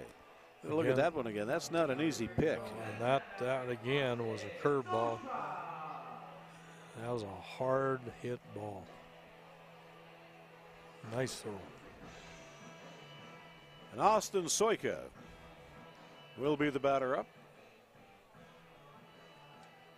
1 for 2 today. Rolled a single into left field, stole a bag, and came around to score. We're going to have a new pitcher coming into the ball game. So I think what we'll do is we'll take a timeout, and we're sitting with 2 away, bases empty in the bottom half of the 5th inning. And this is the WCBL All-Star Game on ICU Video.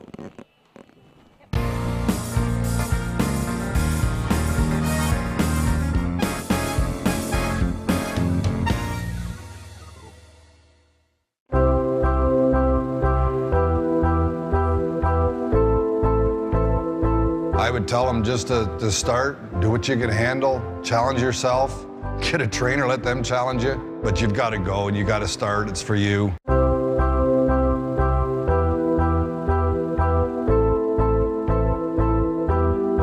You absolutely matter. It is possible to change your life.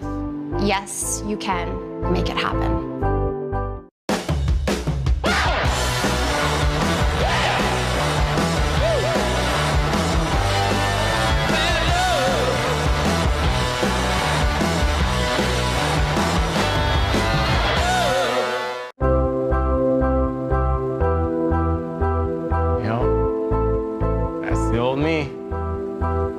People care about you. Don't give up on yourself. Get your butt to the gym. You need it more than you know it.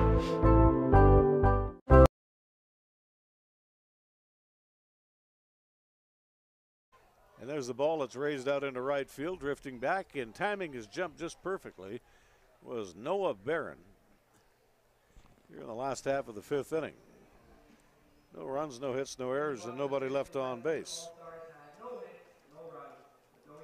Well, we've gone through 7 pitchers through 5 innings. There you take a look at the Saskatchewan dugout.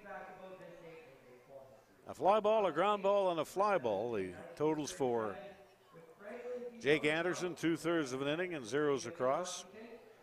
Austin Soika, the final out here. Of the bottom half of the 5th inning, we'll have a new pitcher coming in to start the 6th inning. Let's take a timeout. This is brought to you by Liquor Depot, the 2019 Western Canada Baseball League All-Star Game on ICU Video.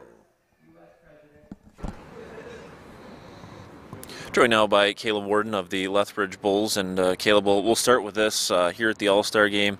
What does it mean to you to be representing your team? I think it's pretty cool. This is my last summer playing college baseball, so to be able to do this for the Lethbridge Bulls is pretty cool. So. And yeah, you mentioned your last summer. You've been around for a little while. This is the first WCBL All-Star Game. How have you just seen, from your perspective, the league grow in terms of the talent and the players that are in the league? It's pretty good. Last year was a pretty good talent-wise for both sides.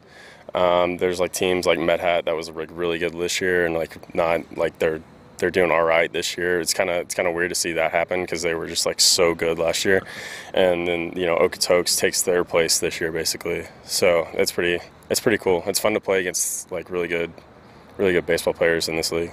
And for yourself, just having a tremendous season, obviously being here at the All-Star Game. What's led to your individual success this season? It's kind of followed over from school ball, just attacking pitches that I can do, get a good swing off with. I just want to have fun. This is it, maybe. So I want to go out on top. So. And now I'm assuming you're going to be in the home run derby, 420 to straightaway center. Are you going to be attacking that wall? Center field, no. I'm going to try to pull everything and get it up in the air. 320 is a lot shorter than 420. I don't know if I could even hit the wall here with that. Well, enjoy the day, and best of luck this afternoon. Thank you. Tanner Holen, catcher from the Swift Current 57s out of Manhattan, Kansas, will be the batter to lead things off as we get this top half of the 6th inning underway. And Flynn Ridley is the new pitcher for the Medicine Hat Mavericks.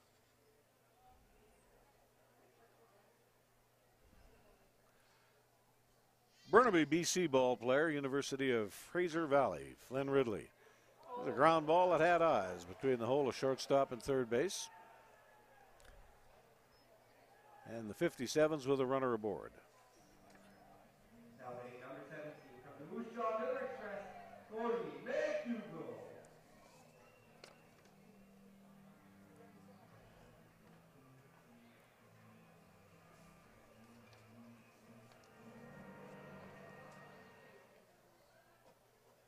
No statistics to give you on Flynn Ridley. And the pitch is a breaking ball outside. 1 ball and no strikes.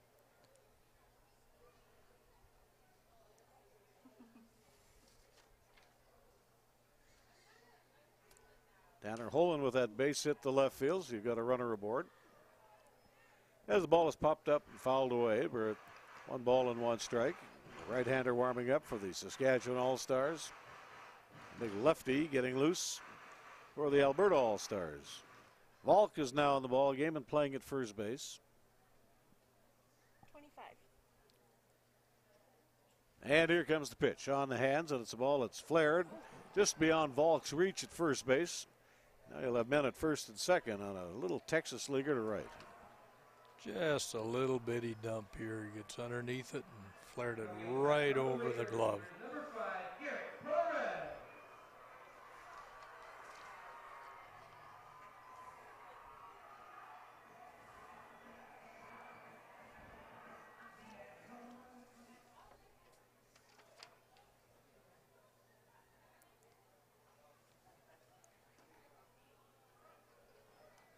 There's the pitch, and it's a called strike. Flynn Ridley, 5th pitcher on the night for the Alberta All-Stars.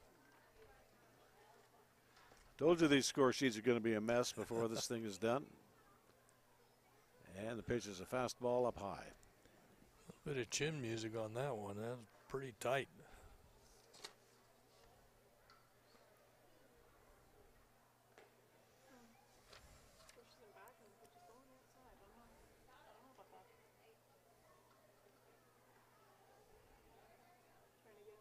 Tanner Holland, your runner at second. Dougal off at first base, and the ball's popped up over by the dugout on the first base side, and there'll be no play. Just behind the dugout and in a puddle.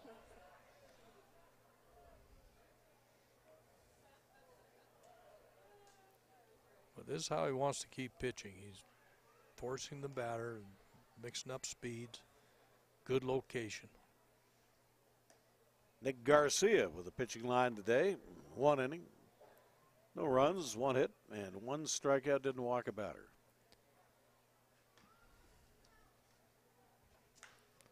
Holland takes his lead off at second base. He's the lead runner. There's a ball that's belted down the left field line. Long run over for Josh McIntyre, and he makes a running catch. Motors over there real nice. He got 1 away. Ball held up a little bit for him, and he was able to get to it. It did, and they made a good throw to third base, hold the runners at second. Adam Dela Cruz will be the batter up.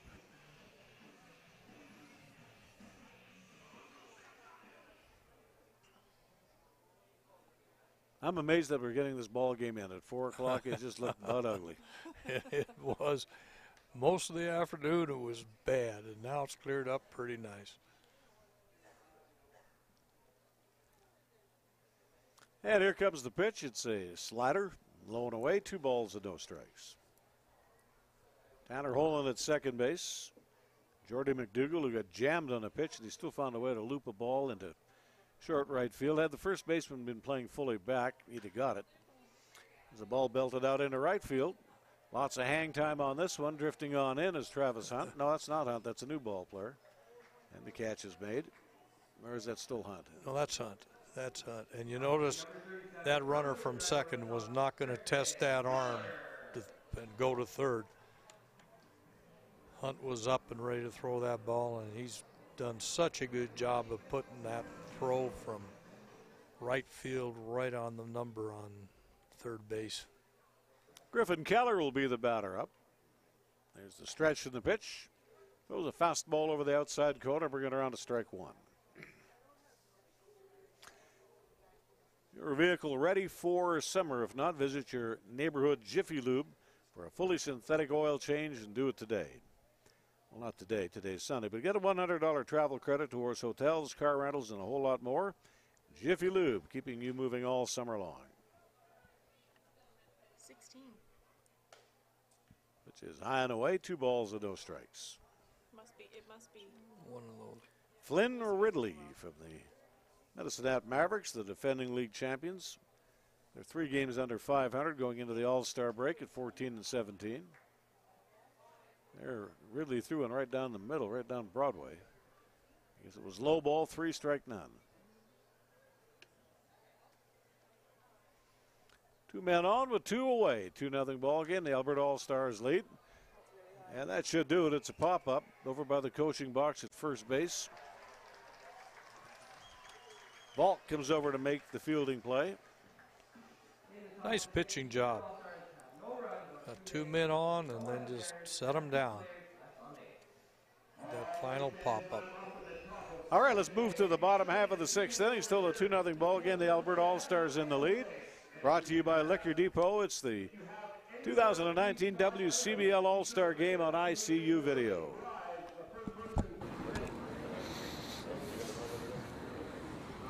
Joined now by Lethbridge Bulls pitcher Ben Irwin. Ben from Spruce Grove, Edmonton area kid, here at the first ever WCBL All-Star game. What's it mean to you to be here in front of your hometown fans? Yeah, I mean, it means a lot. I grew up playing at this field. I was here all the time. So it's kind of cool to see it go full circle, and you know, I'm here playing in an all-star game now with my family. It's going to be here watching me, and yeah, it just means a lot. Do you have numbers on how many friends and family are going to be in the stadium today? I'm not sure. I know my parents will be here, probably my sister, and other than that, I'm not sure, but it'll be cool to see who shows up.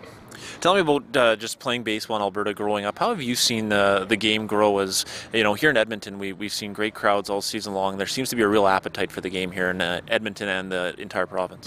Yeah, you know, it's grown a ton. We see guys like Mike Soroka in the big leagues now. He's an all-star.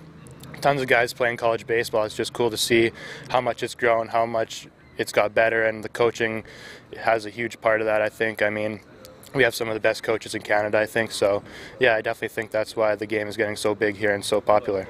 And coming out of Spruce Grove and the Vauxhall Academy, what did you learn growing up that's maybe been something that's stuck with you that's led you here today? Probably just to trust myself. I mean, I'm here for a reason. You just got to trust yourself, know what you've done, know all your preparation, and the coaches just help instill that in you and get you to the places you need to be. Now, on most days when you're up on the mound, there's some maybe softer spots in the lineup, but it's the All-Star game. 1 through 9 are going to be tough. What's your approach up on the mound today? I just got to compete. Just go out there and have some fun, throw strikes, and see what happens. Enjoy the day, Ben. Thanks for doing this. Thank you. Thank you. New pitcher of the ball game is Jackson Kofer. Batting. Regina Red Sox pitcher out of Henderson, Nevada, University of Nevada, Las Vegas. UNLV. 9 relief appearances, 9 2/3 innings. 8 hits, 2 runs, 1 earned. No walks, 11 strikeouts. He's got an 0-1 record and a 0.93 earned run average. Here for Jackson Kofer.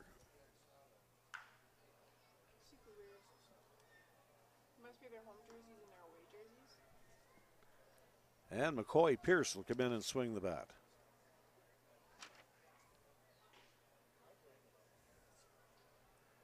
From the Berks Bombers, the Kamloops BC ball player.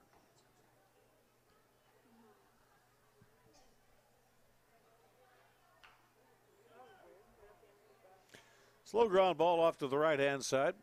McDougall there with the underhand flip to first base, and you've got 1 away. Pinch hitter. And Ashton Roy will be the batter. Pinch hitting for Liam Rahela.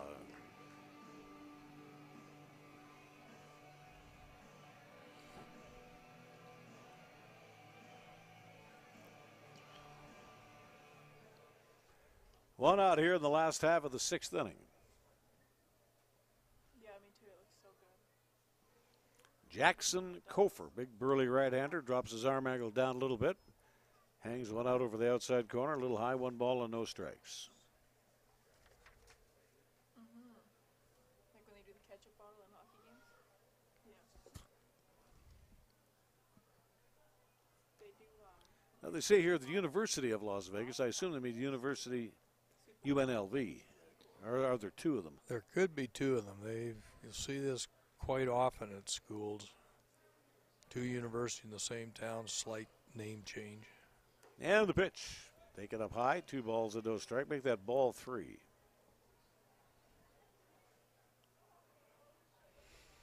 Quite a number of years ago, back in our AAA days, Sacramento, the Oakland A's farm club at the time, had a UNLV graduate, maybe the best left-hander I ever saw live in a AAA game. Barry Zito went on to win an American League Cy Young. Ashton Roy draws the walk.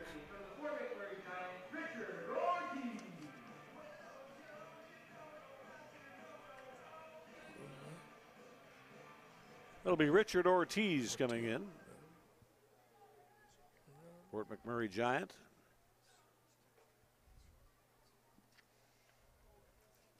Big burly ball player, 1 out, 1 on. The middle infield is going to shorten up now, play to the double play depth. There's a break and pitch for a strike. Put that right on the outside corner. Excellent pitch. Ortiz batting an even 300 in the Western Canada Baseball League this season. There's a changeup. He pulled the string nicely on the pitch, threw it in the strike zone. 1 ball and 1 strike to Ortiz. 1 out, 1 on, last half of the 6th inning. And it is a 2-0 lead for the Western Division All-Stars. And the pitch is high and outside.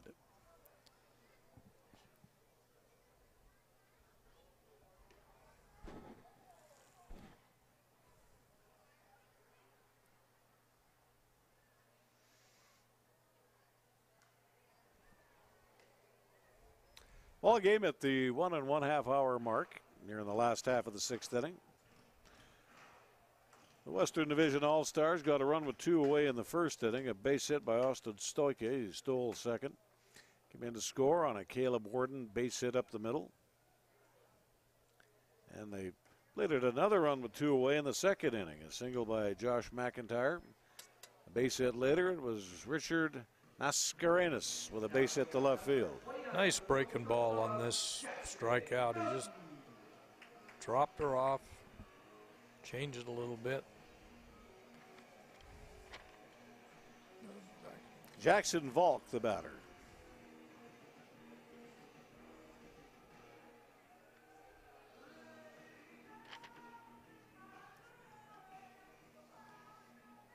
From the Okotoks Dawgs out of St. Mary's, Ontario, the University of British Columbia. And that's going to do it for the pitcher, Jackson Kofer. And Christian Vick will come in to pitch. This is getting ridiculous. I have nowhere left to write pitchers' names down. I was just going to say they don't have any left now. We're doing all right. Christian Vick.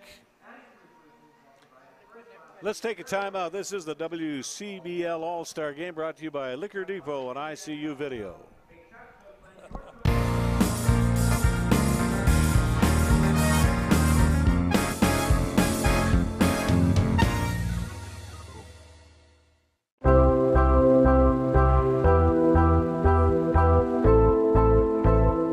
I would tell them just to start, do what you can handle, challenge yourself, get a trainer, let them challenge you. But you've got to go and you got to start. It's for you.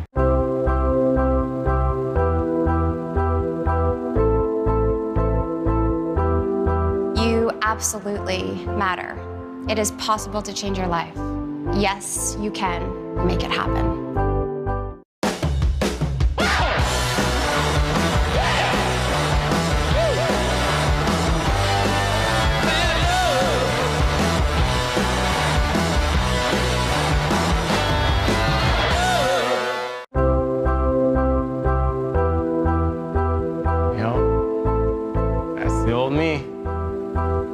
People care about you. Don't give up on yourself. Get your butt to the gym. You need it more than you know it.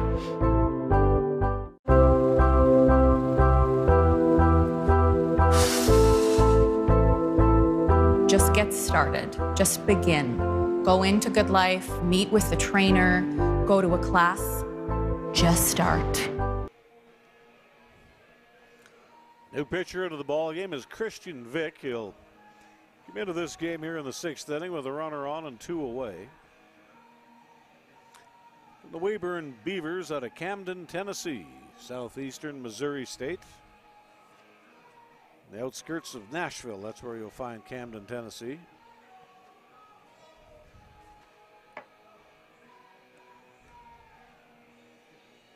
He's got 5 starts under his belt this season for the Beavers, 1 complete game. 35 innings of pitching. 28 runs, 18 earned runs.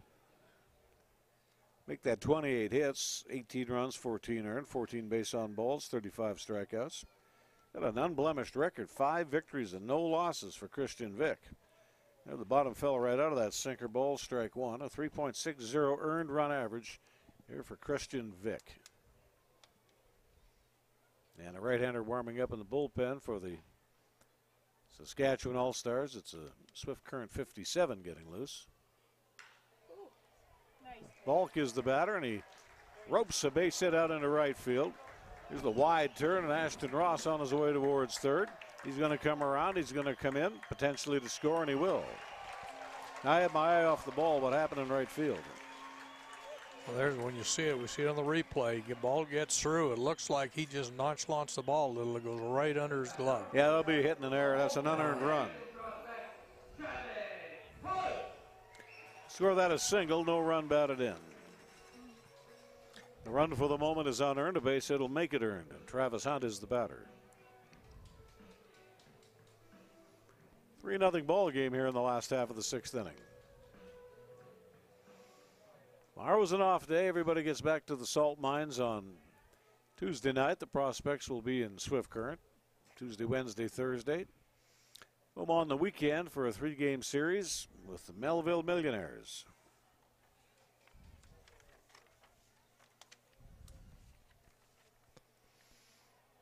Melville at 12-17, 9.5 games back in the Saskatchewan division.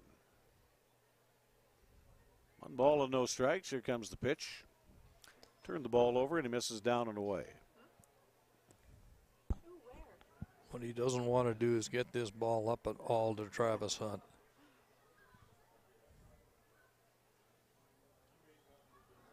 Runner in scoring position is Jackson Volk.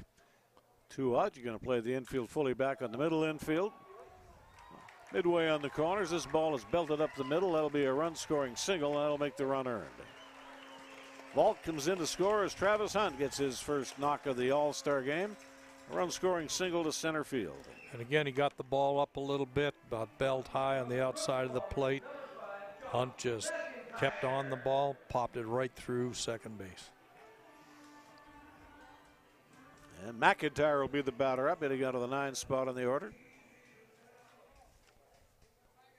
He's 1 for 2 today with a run scored. Big Christian Vick, big lumbering right-hand pitcher up on the bump. And the pitch is down and away, ball 1.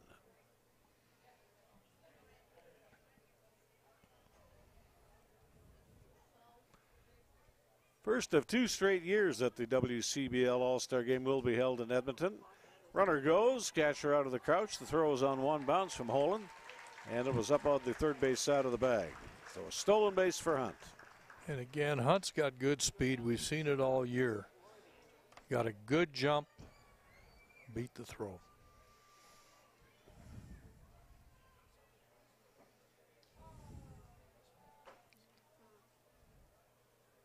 McIntyre waits the pitch, and here it comes, and the ball is belted up the middle. Hit it too hard, though. It's a fly ball right to Garrett Perez. In center field, he makes the catch, and that'll retire the side.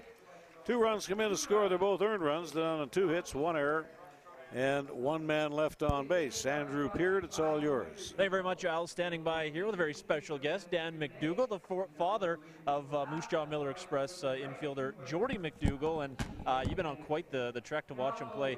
What's it like to see him play here at the All-Star game? Awesome to see him play at the All-Star game. I was up in Fort McMac for 3 games. I was here in Edmonton for 3 games. I'll probably hit 50 games this year in the Western League, and cheering on the Sasky boys, Cole Warkin, Griffin Keller, and of course my son Dan Jordy McDougall. All products of Team Sask. So Greg Braun's good job with Team Sask over the years, and it's always fun to watch local guys play ball. Great representation from Saskatchewan. One last one for you. Do you take full credit for Jordy's ability? He's absolutely raking this year. He's hitting quite well this year. I'll probably give some credit to his grandfather who followed him around for a lot of years. Appreciate the time, Dan. Thank you. Guys, back up to you.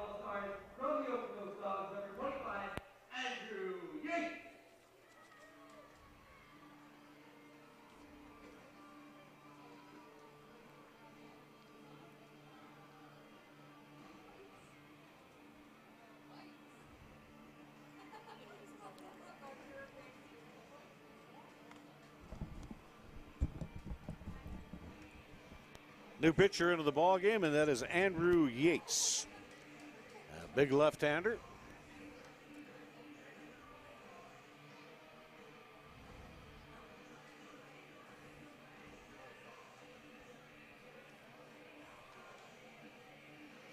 Yates has appeared in 12 ball games, 12 1/3 innings, all in relief, 4 hits, 2 earned runs, 3 base on balls, 13 strikeouts, a 2-0 record, and a 1.46 earned run average. Big southpaw Andrew Yates. Out of Harrisburg, Kentucky, and Indiana University.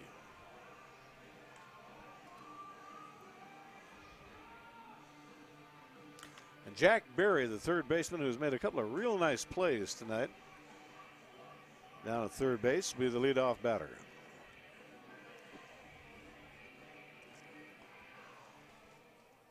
Well, so far, the Western Conference pitchers have done a very nice job keeping the Saskatchewan crew off balance, and we'll see what Andrew Yates can do. Again, trying to get ahead on the first pitch. Jack Berry 1 for 2 on the night, a .333 hitter through the First half of the WCBL season. Yates out of a short windup, drags his left arm back and delivers a called strike, 0-1. Barring pinch hitters, Jack Lang and Noah Barron will be due up for the Saskatchewan Division All-Star team. It's a 4-0 ball game. The West Division in the lead.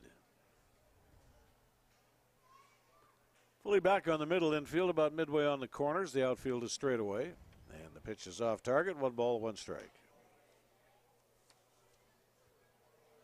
Well, certainly nice to have Michael Walters, the alderman from the city of Edmonton, up here in the broadcast booth today. Big ball fan out of Drayton Valley.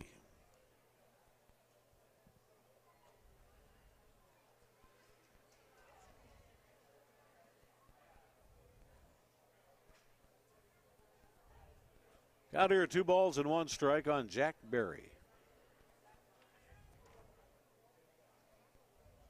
From Maleny, Australia, Byron College.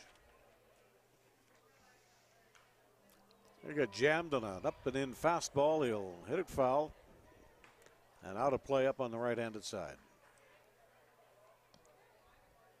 Like I told you the other day, all the years have been coming and nothing's changed. Seagulls. Just waiting for supper when they put the refuse outside. They're amazing, and there's more of them today than we've seen in a while. Count of 2 balls and 2 strikes. Fastball is upstairs. Here from Andrew Yates. I would suspect that he's going to try to put this one in on the hands. That's what he did 2 pitches before.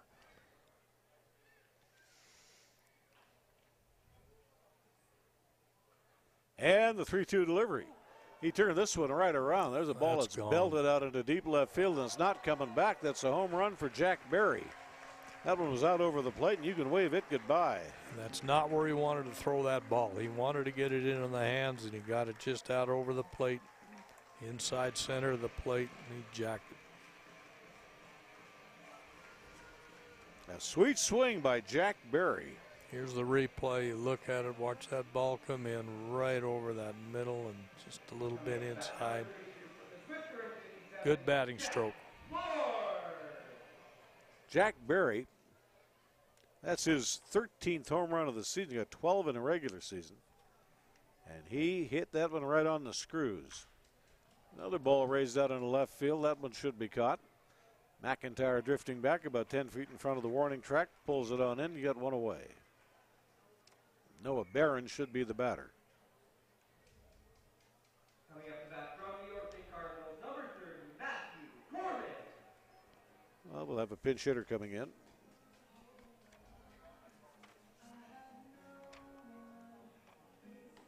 Matthew Corman of the Yorkton Cardinals. From Calgary, out of the University of Calgary. Strike 1 to Matthew Corman.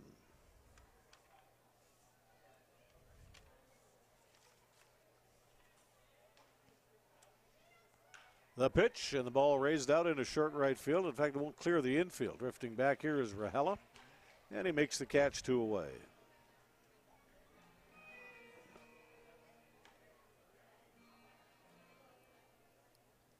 Second. Michael Borst will be the batter. From the Moose Jaw Miller Express on an 0 for 2 night.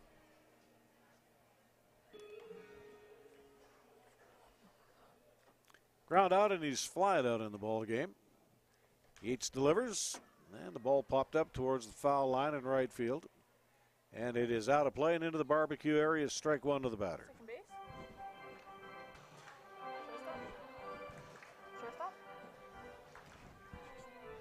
The next telecast here on ICU will be Friday night, followed by a Saturday night telecast and a matinee contest Sunday afternoon here at Remax Field with the Melville Millionaires coming to town. Strike 1 on the batter. Fully back on the middle infield, midway on the corners. The outfield is straight away. There he pulled a string on the pitch, a swing and a miss. It's 0-2. Very good pitch. Good breaking ball.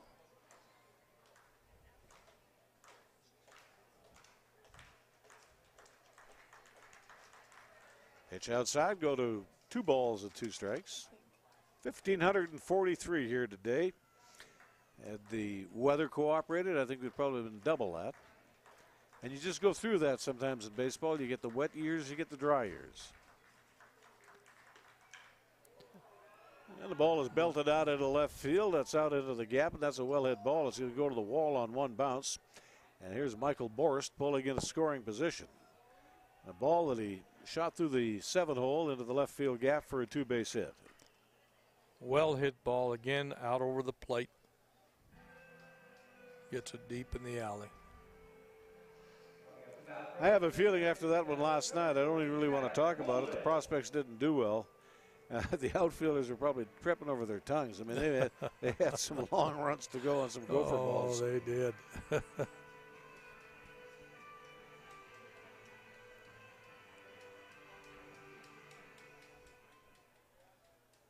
Tanner Holden is the batter, runner in scoring position.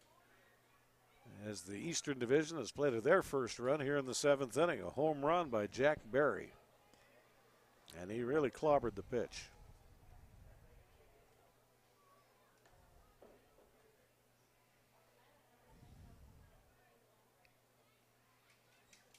Lights have just been turned on here at the ballpark. Good breaking ball, just missed outside.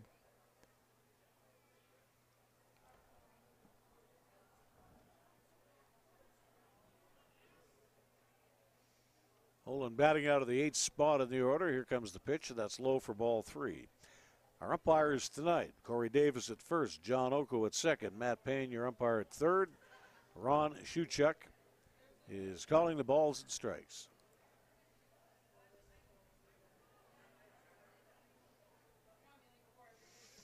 And the 3-0 delivery. That's ball 4.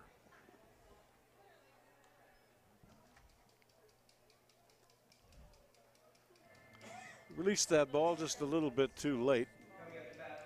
As you can see, it was in the dirt.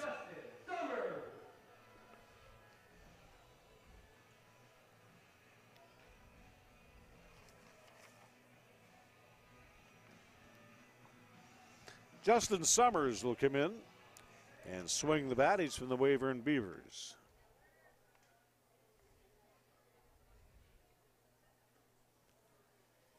Summers, a right-handed batter. Richmond, California, Academy of Art University.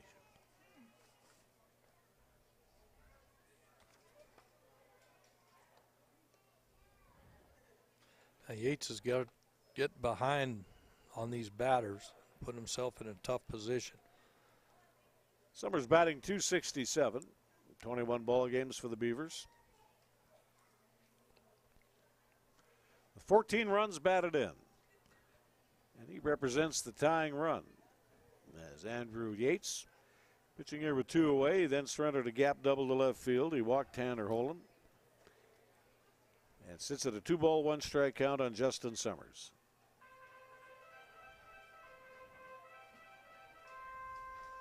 Hunter Boyd was the starter. He went a 2-inning distance to scoreless baseball. Jaden Griffin worked an inning, nothing across. Will Langford an inning, nothing across. Nick Garcia worked a scoreless inning, as did Flynn Ridley. Here we sit at a 2-ball, 2-strike count.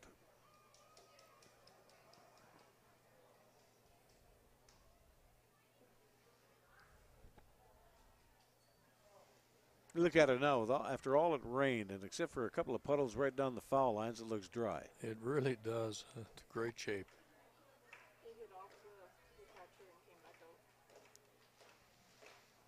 2 balls, 2 strikes. 2 out, 2 on. Pitch is a called strike in the inside corner. And let's Andrew watch Yates. that looked like a very good pitch. And he breaks it right on that inside corner. Good breaking ball. 1 run, 2 hits, no errors, and 2 men left on base. As we move along to the bottom half of the 7th inning in a 4-1 ball game. The Western Division in the lead in the WCBL All-Star game, brought to you by the Liquor Depot on ICU Video. Joined now by Tristan Peters of the Okotoks Dawgs. And Tristan, we'll start with this. You're just having a lights-out season at the plate, defensively as well. Just what's led to your success? I just try to tell myself to swing hard every at bat, hit the ball hard, and just have a lot of confidence in myself. And that's been the goal of the year kind of for me. And just, I don't know, just having fun with the game too helps, and not letting it, like, bad swings get to me or bad outs. But yeah, and I've just had a lot of fun, and it helps. Our team is really good, and it's just like our pitchers, you know, they got our backs. It's easy to hit in those situations. So.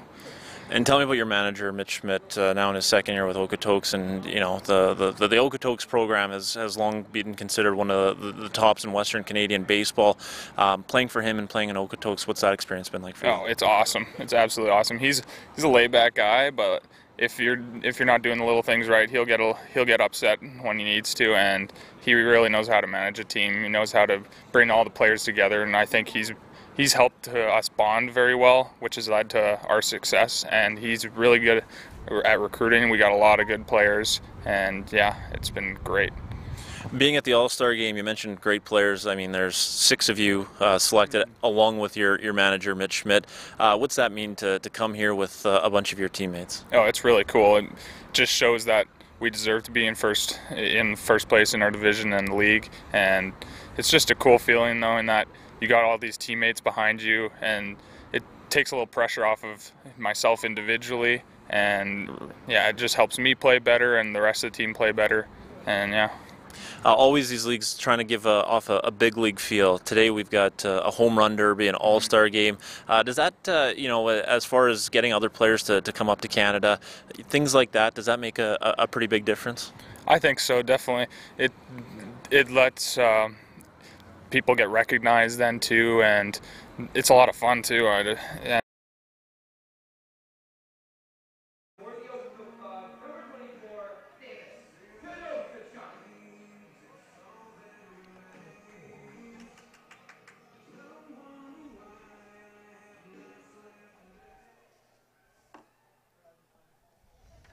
Davis to Dostachuk is going to come in now and bat in the last half of the 7th inning. New pitcher into the ball game is Garrett Alexander. Swift Current 57 right-hander, Spring, Texas. Texas A&M at Kingsville is the college of choice for Garrett Alexander.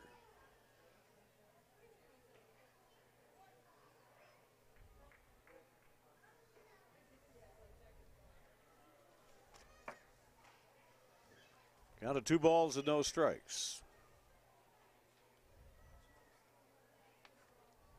10 relief appearances for the Swift Current 57s.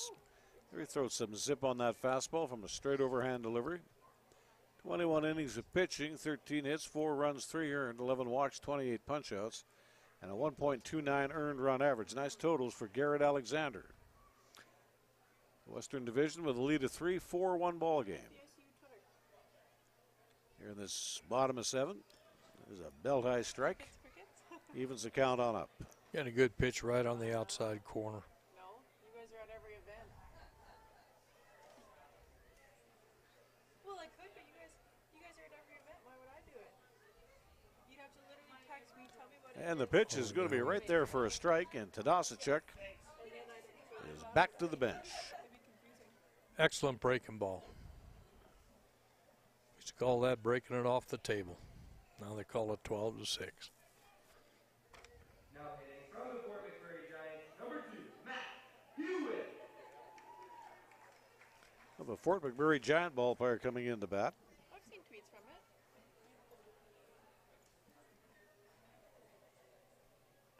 Matt Hewitt will be the batter. We're playing shortstop.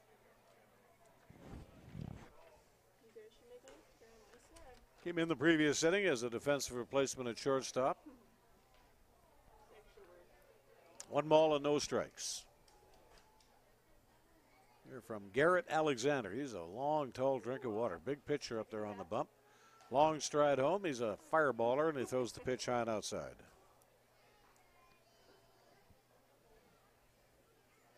Social media coordinator / makeup artist. First of 2 consecutive years that the Western Canada Baseball League All-Star Game will be held here at Remax Field. And the pitch inside, go to ball 3. I just about got Hewitt. Just got out of the way. So what's this laptop for?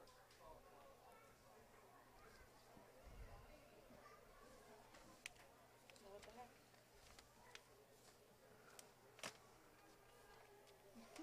Hewitt hitting .380 for the Fort McMurray Giants in 15 ball games, 60 at bats, 14 runs, and 23 hits. 12 runs batted in, a pair of home runs. Here he draws ball 4.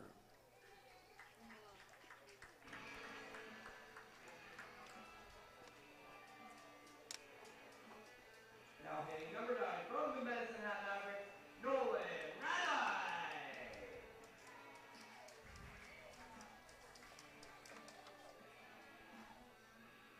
Nolan Ratai, the batter coming in from the Medicine Hat Mavericks, Nolan Ratai. Short in the middle infield up, play about a double play depth. There he hits the ball where it's pitched. And he lifts a long fly ball out to straightaway center field, about 360 feet on the fly. One swing of the bat, and Ratai is erased.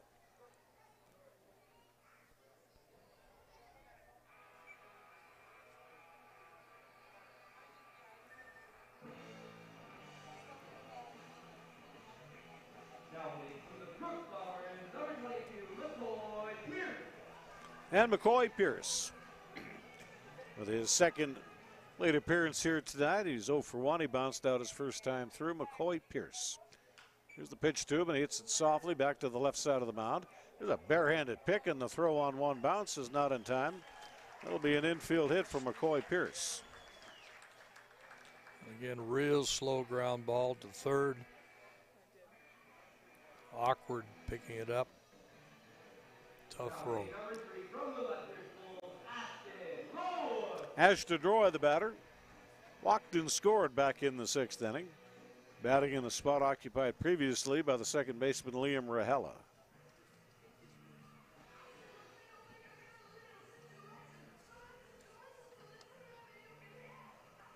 Out of Garson, Ontario, Pratt College, Ashton Roy plays for the Lethbridge Bulls. And here comes the pitch to him. Takes a rip at it, and he pops it up in foul territory. Off the third base dugout, down into the concourse. Strike 1 on the batter.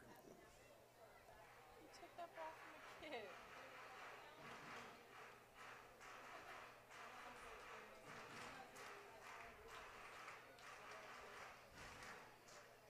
Where's he going?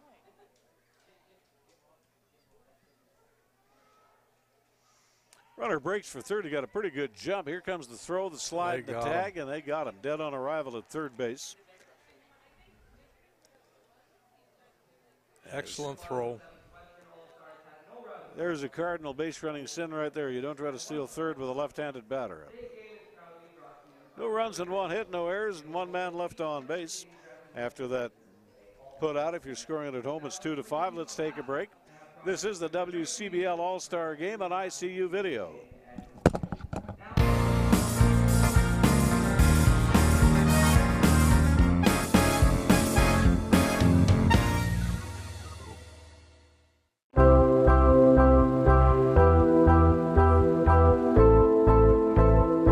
I would tell them just to start, do what you can handle, challenge yourself, get a trainer, let them challenge you. But you've got to go and you got to start. It's for you.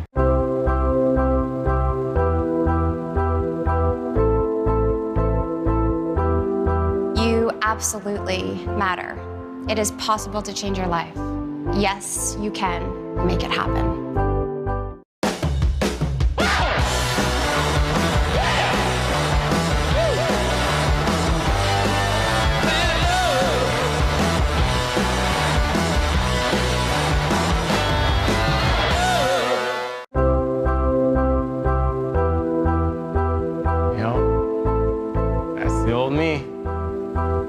People care about you. Don't give up on yourself. Get your butt to the gym. You need it more than you know it.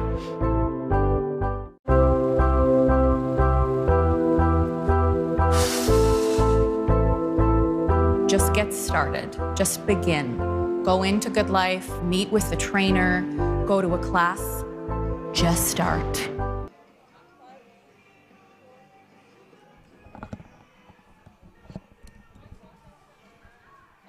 New pitcher in the ball game for the West Division All-Stars, Ben Irwin. Spruce Grove ball player, plays for the Lethbridge Bulls, attends Niagara University. Ben Irwin.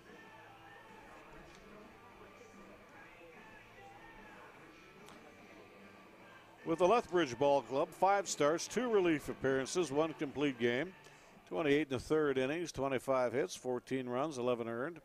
Walked 10 batters, struck out 39, and a 3.49 earned run average for Ben Irwin. Garrett Perez will be the leadoff batter.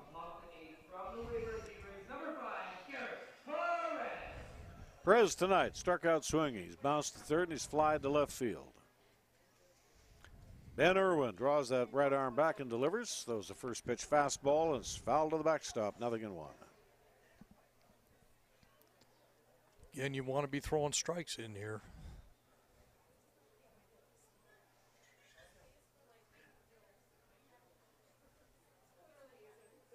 All the pitchers today have been pretty accurate. Hadn't been any wild pitches, I don't think, has there, Al? Not one. Ground ball up the middle. This is Hewitt, the shortstop, comes over, does the full spin, throws a seed onto first base, and you got one away. He just got him. This is a nice play. Turn and let her go. Again, a pretty good idea where he was. Very close play. Oh, little skippy skip. I think it's safe. One out and the base is empty here in the top half of the 8th inning in the All-Star game. There's the ball belted down the right side and it's out of play.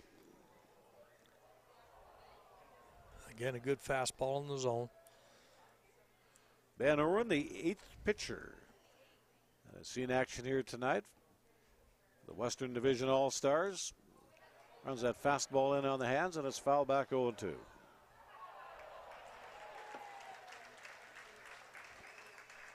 Also see Griffin Keller unless we have a pinch hitter here in this top half of the 8th inning. Yeah, that guy, honestly, he took the ball left. Works out of a full windup and the ball is a comebacker. Fielded on one bounce by Irwin. Underhands to the bag and you got 2 away. Really nice play. Irwin comes off good and square, so when that ball is hit to him, he's in perfect position to make the play. An 0 for 3 night for Griffin Keller. They only picked the MVP of this game, and I'll tell you what, that's not going to be easy. There's been 8 pitchers, a couple of guys. I mean, Jack Berry got a home run. I guess he'd be in consideration. He could be, and you might want to go think about that first pitcher who went 2 innings.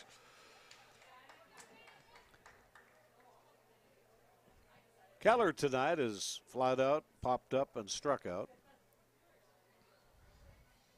And here comes the 0-1. Strike to the outside corner. Nice pitch. He's been really throwing the ball well in here.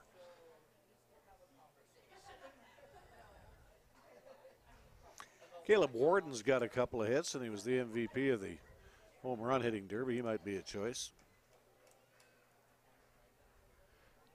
2 out, bases empty, and a 1-ball, 2-strike count on the batter.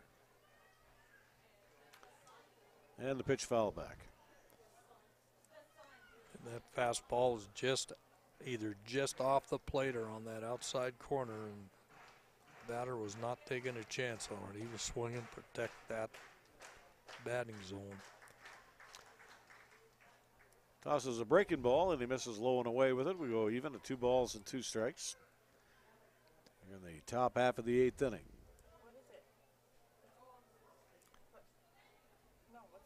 Irwin works just about right down the middle of the pitching slab. He rocks into his windup, delivers. It was a hard sinking fastball, and it's fouled away. These Seagulls, there's a few of them getting pretty low out there. They might end up getting drilled. Might go with Jack Berry. He's had a couple of great plays at third base. He has. Got himself a big fly ball. There's another comebacker right down the gun barrel and a throw on to first base. That'll get it done. Again, we get the replay on this. Watch the balance. Pitcher is in perfect position, comes off the mound square. He can make the play. Underhand, a flip to the bag, 1-3 on the putout. We're here at Remax Field on a Sunday night, and this is the WCBL All-Star Game presented by Liquor Depot on ICU Video.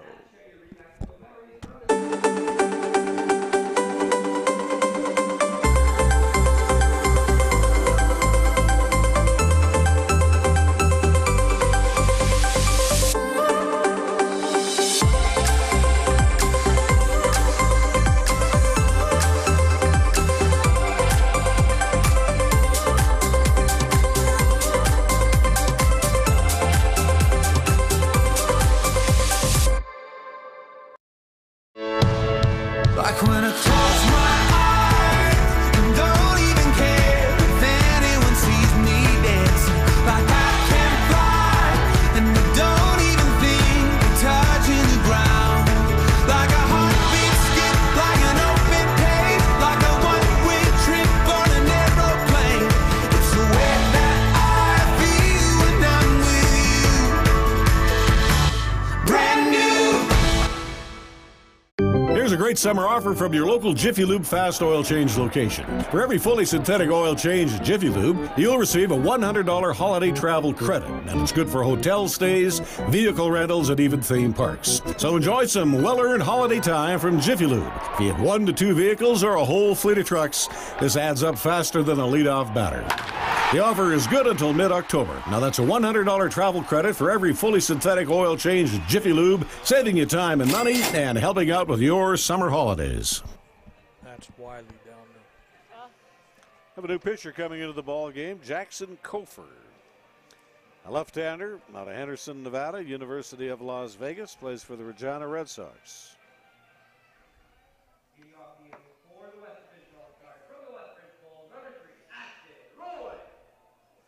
No statistics on Mr. Kofer, but you'll get to work here on Ashton Roy. Last half of the 8th inning. Right-handed pitcher up and throwing in the Western Division bullpen. Here's the pitch. Fastball about belt high on the inside block. Strike 1.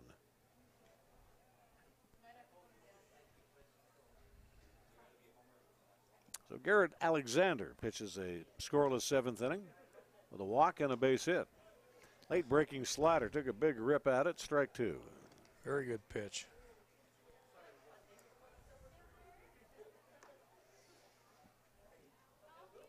Infield is fully back up the middle, midway at first and third. The outfield is straight away.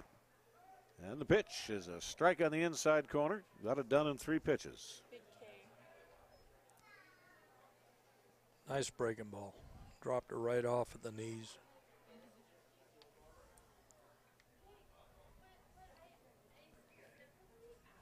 Now hitting number 13, Richard Ortiz. Richard Ortiz is the batter up. Ball game has moved along in good order tonight. We're about 2 hours and 5 minutes in. It was a long ball game last night. Oh, Nelly. 3 hours and 30. It was about as much fun as getting a tooth extraction without aid of anesthesia. And I just about had that last week. They're going to get my money back from that dentist. 1 ball and 1 strike. Here on Richard Ortiz. At least he got the right tooth. That is a positive. Oh, nice breaking ball. 1 ball and 2 strikes. 4-1 ball game. 4 runs, 8 hits, 1 error for the Western Division. 1 run on 4 hits. And errorless baseball for the Saskatchewan Division. There he gets the batter to chase some high gas right up in the wheelhouse. 2 strikeouts here for Jackson Kofer. Mixed up his breaking ball real well with a fastball. Jackson Volk will be the batter up.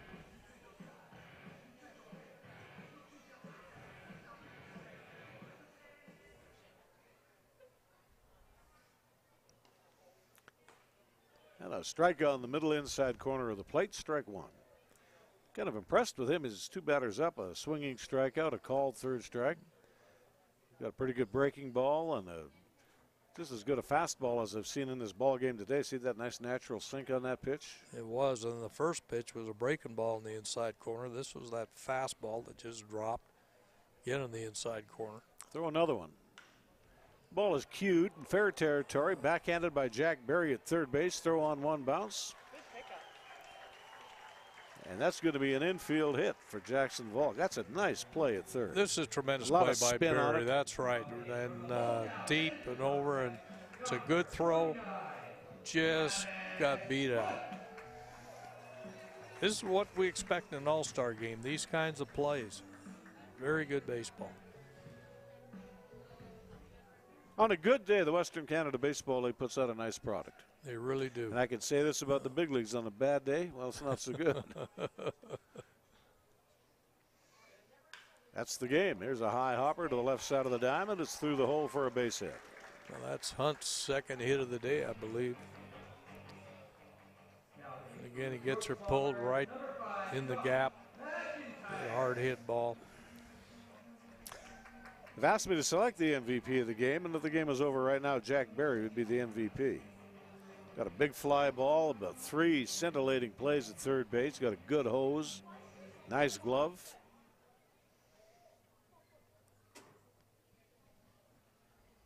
Josh McIntyre will be the batter up with 2 men on. Here comes the pitch. A strike in the outside corner.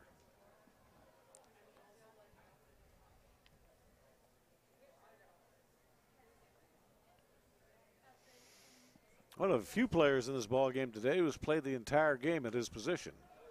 Pitch is on the hands. He opens the bat head up and fouls it away. Strike 2. Yeah, there haven't been many of them, have there? You got Travis Hunt, who's now on first base. We had a guy here who used to be our pitching coach. I don't want to say his name, but he's a great guy. And he was pitching in the All-Star game in 1972 when it was a 2-game break. And everybody, there's no charters in those days, and everybody had to get to the airport to catch their flight out to wherever they're going to go, home or back on the road. And it was the last of the night. He was the last pitcher in there. It was a long game. He just served one up. Here, hit it. and they did. Pitch is in the dirt, 2 balls and 2 strikes. Now that should have happened that year that they ran out of players. And I can still remember the umpire, the 2 managers going over to the commissioner, Bud Selig, and he just held his hands out and said, well, what do you want me to do about it? Nothing he could do. You do nowadays, at least with the All-Star game, the winner, that means the extra home game goes to either the American League or the National League in the World Series. You know, and I think that is a real good thing to do. I know a lot of people argue it and say it shouldn't be that way, but it makes the All-Star game worth something. You look at most of the All-Star games in pro sport, and they're not really great. There's a high hopper to the left side of the diamond, fielded here by the shortstop, Dela Cruz, and the throw is in and out of the glove of the first baseman. You got to catch that ball.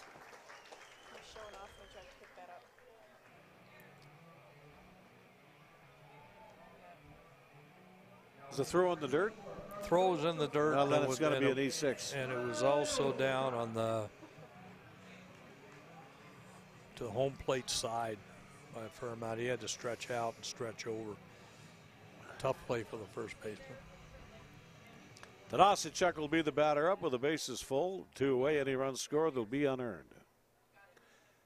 You talk about the All-Star games. I can't comment on the basketball one. I don't watch it. Hockey is so-so, but the Pro Bowl is about the worst. It is bad. Why even do it? No one's going to get hurt. You know, we were in Hawaii years ago, and we left just before the All-Star game and the Pro Bowl, and I saw more action in practices than you'd see in the game over there. That's right.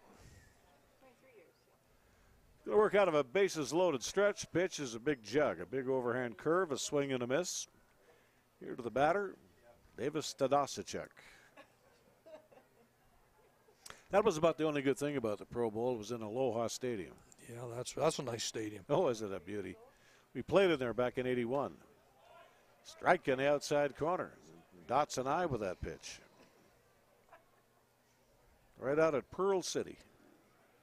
Yeah. You know, they have a huge, absolutely huge, it's like a farmer's market that goes on there. They had it on. I was out watching practice. My wife was shopping, and I really enjoyed the practice. But that football club is called, what do they call, the Rainbows or the Hawaiian? I think it is the Rainbows from University of Hawaii. Baseball team is the Hawaii Islanders.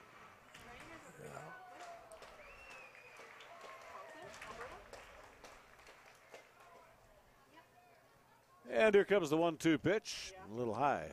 There was a guy that pitched for the Angels, and when that was done, he pitched for the Hawaii Islanders for years. The most famous thing about him was his wife, Mamie Van Doren.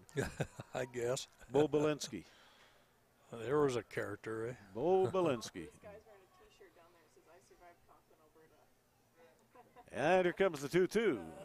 Hit on the ground, slow ground ball to the left side, scooped up here by De La Cruz. Throw to first is missed, and the run's going to come in to score. Now that's got to be an error on the first baseman, I think, Al, by the looks of it. And they have to hustle. That'll be an error on the pick, all right. No run batted in with 2 away, and that's an unearned run that crosses the plate, make it a 5-1 ball game. And Matt Hewitt will be the batter. Previous to Aloha Stadium, they played in the park. I don't know what the park was called, but it was their old rotted building. They called it Termite Heaven in Honolulu.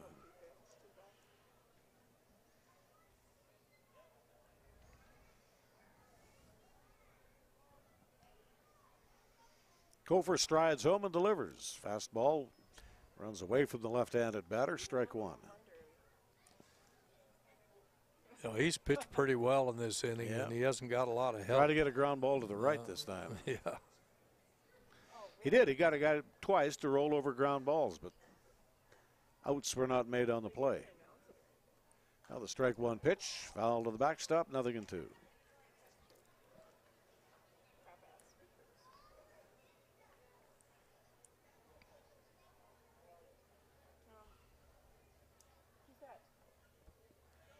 I guess the players with the furthest ride home are going to be the Weyburn Beavers. It'll be light by the time they get home. And here's the 0-2. It blew it by him. That'll finally get it done. A strikeout. Strikes out the side, does Jackson Kofor. All right, we got one unearned run, done on 2 hits, 2 errors, 3 men left on base. We'll move along to the 9th inning. Andrew Peart has more. Thank you very much, Al. Here with Jordan Blundell, 3 outs away for your squad. I just have to assume nerves, tension, just running wild in the West dugout. It's been intense in the dugout. You know, nobody joking around at all around here. It's been awesome. I'm so glad the weather turned the way it did. So much fun, so many laughs. So many guys get to meet each other. This is awesome for our league. This is awesome for Edmonton. All positives. Just from an organizational standpoint, the volunteers that go into this, Pat Cassidy, yourself, just what does this mean to the organization to have the event be so successful? You know, it's a good opportunity to say thanks to our volunteers. There's a lot of people behind the scenes that don't get mentioned or don't get seen that do so much for us. The people in the press box, they work hard. It's not high paying. They're here every night. They do a great job for us. You know, obviously, Pat stepping up and doing this for our city, for the league, getting this set up, you know, not knowing what the result would be and taking a chance. Kudos to Pat for doing that, and this has just been awesome. Good stuff as always, Jordan. Enjoy the final 3 outs. Yeah, thanks, Andrew. Guys, back up to you. All right, you are. We'll go to David Wiley to try to finish this thing up. San Diego, California ball player out of Azusa Pacific University. Interesting. The game started with Hunter Boyd from the prospects and pitched the first 2 innings. And in the 9th inning, here comes David Wiley, the second prospect pitcher. 12 relief appearances this season. 21 innings of pitching, 19 hits, 8 runs, 7 earned, 6 base on balls, 13 strikeouts. Logs a record of 0-2 and an earned run average of 3. David Wiley. His arm angle right about 10 o'clock in the face of the clock. Throws the pitch low, ball 1. Here to Jack Berry, who has really played a nice ball game today. He's going to be the MVP of the All-Star game. Just some great picks at third base. You get the big fly ball, hit one right on the buzzer. Home run over the wall in left field. Here he gets jammed on the pitch. Pops one up to the second baseman, get one away. A good pitch in on the hands.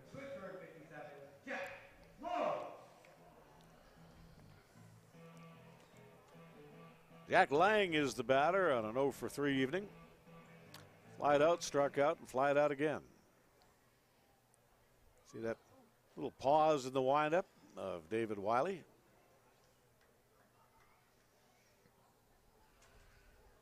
There used to be a guy pitched in the Coast League. He went on to the big leagues for a while too. And he paused forever with his leg up in the leg. We used to call him the Pink Flamingo. I don't know if you remember him or not. I remember the action. There are very, very few people who do things like that in this game. Speaking about All-Star games and funny things happen, there was one year, for whatever reason, they had 2 All-Star games in the big leagues, and one of them was at Candlestick Park in San Francisco. This was either in the late 50s, the early 60s. Night game, of course.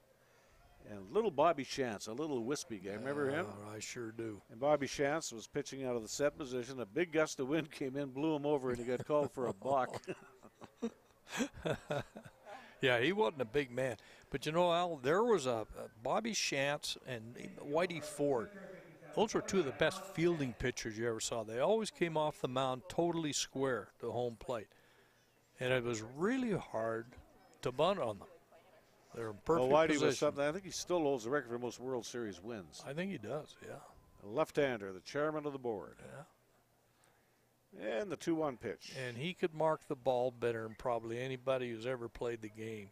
Use the belt buckle a little bit. Yeah, a little bit. You know, he was a tough guy. He was.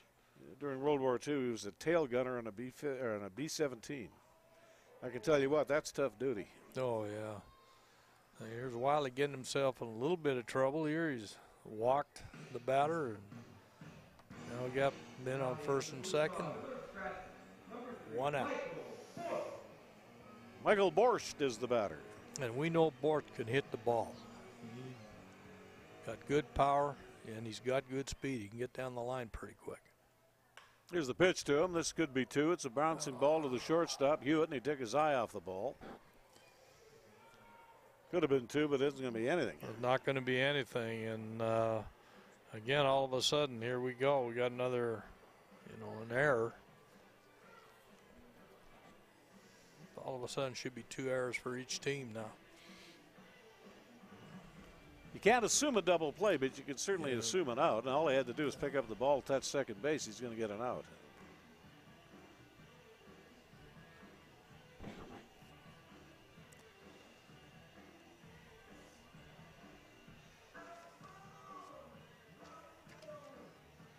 Well, it was good, despite the terrible weather. It was a nice weekend. Good to see Matt Stairs again. Good stories with Matt. Oh, yeah. Matty had a great career, played a long time. Wasn't always a DH either. He spent his time in the outfield. Got himself the big ring with the Philadelphia Phillies. Played his last minor league game right here at Remax Field. He's out in front of the ball, and he rolls it foul, strike 2. And it was interesting to me that he said with the World Series win with Philadelphia, his most enjoyable time was his years with the A's. And he had quite a few years with Oakland. Yeah, 4 years. Yeah.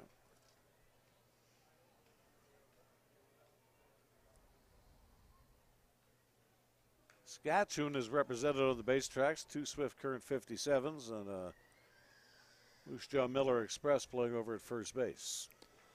All of them very colorful.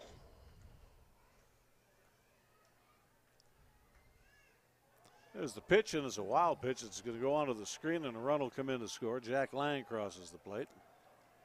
Everybody else moves up. Through a 60-foot curveball. This is interesting to me because this has to be an all-star game because Jake Gary, of course, is back in catching now. And Ortiz was in before, and Jake started the game. Catching his pitcher. There's a ball that's belted into left field and down the line. This is going to make this an interesting ball game. 2 runs are going to come in to score. As Holden pulls into second base. And all of a sudden we have a 5-3 ball game with 1 out. And this is, again, the importance of that error. 5-4 ball game. Now, for the East Division All-Stars, the Weyburn Beavers, number 5, Garrett Perez.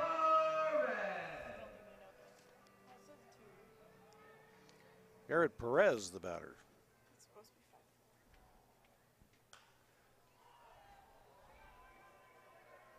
That should do it here in this inning. That should be the second out, and it is. It's a pop-up. Travis Hunt on the run in to grab it and 2 away.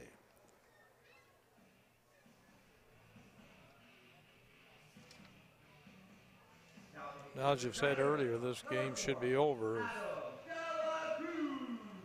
you would have not had that error.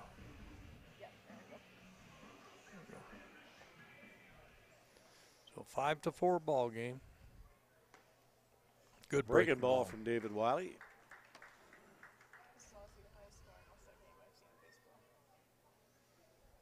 Three runs have come in to score.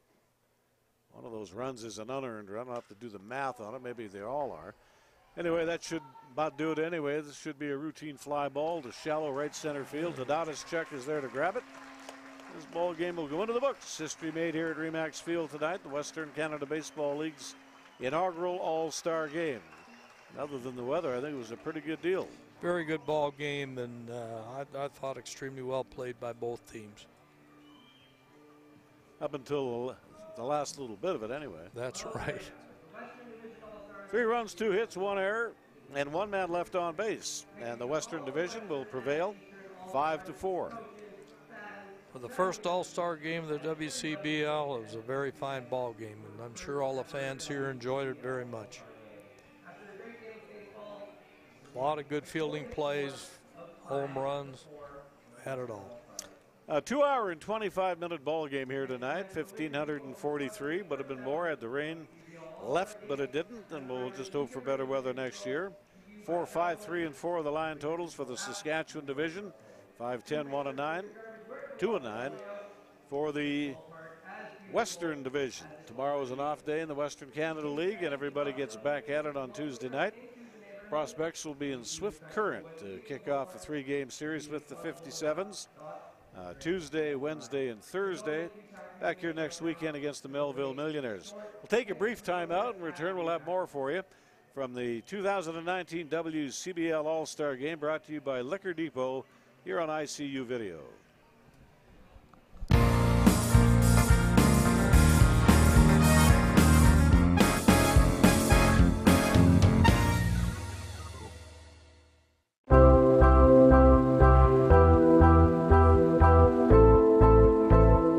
I would tell them just to start, do what you can handle, challenge yourself, get a trainer, let them challenge you, but you've got to go and you got to start. It's for you.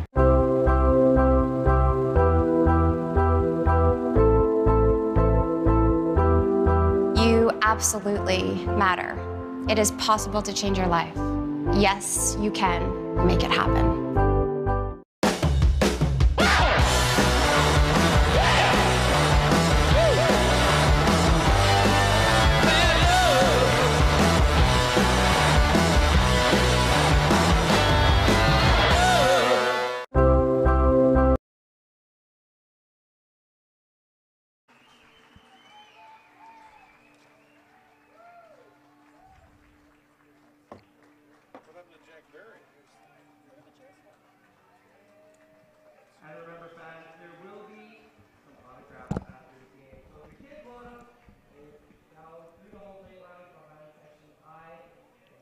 Okay, back onto the field of play, and here's Andrew Peard. Thank you very much, Al. Here with today's MVP, Travis Hunt. Travis, first and foremost, what's it mean to be an All-Star? Not just that, the most valuable player in an All-Star game. You know, it means the world, man. From the bottom of my heart, you know, I just want to thank the people of Edmonton, as well as Jordan Blundell for bringing me up here, as well as my family for, you know, allowing me the opportunity to come up here. You know, it truly means the world to me. How cool was it to play this game in your own stadium? You know, it was the best. You know, the turnout was pretty great, and I really appreciate the fans cheering the hometown boys on.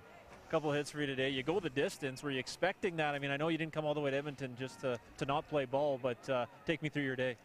Yeah, I was reading through the lineup yesterday, and I saw that I was going 1 through 9, and I was like, you know what? I mean, let's just go. You know, let's just keep rolling. So, yeah, I was pretty happy about it. Congrats on the day and best of luck moving forward this season. Thank you very much. I appreciate it.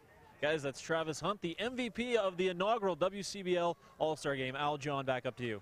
All right, thank you very much. Congratulations to Travis. He's had a great season and a real nice All-Star game here today. Picked up a couple of hits, fielded every ball that came his way, and that's pretty much the best you can do as you see all these young fellows from various ports of call across Canada and the United States, and this is the day they won't forget.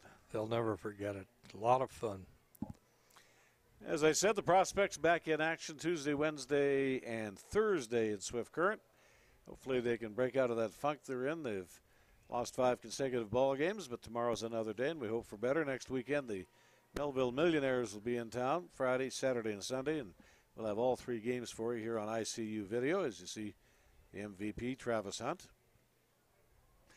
And a special thank you to our game sponsor, the Liquor Depot, for helping things along as the first of hopefully many WCBL All-Star games played here today at Remax Field. Again, the final totals in the ball game: 5-10, 2-9 for the Western Division, 4-5, 2-4 for the Saskatchewan Division. 2-hour and 25-minute ball game, 1,543 here to watch it.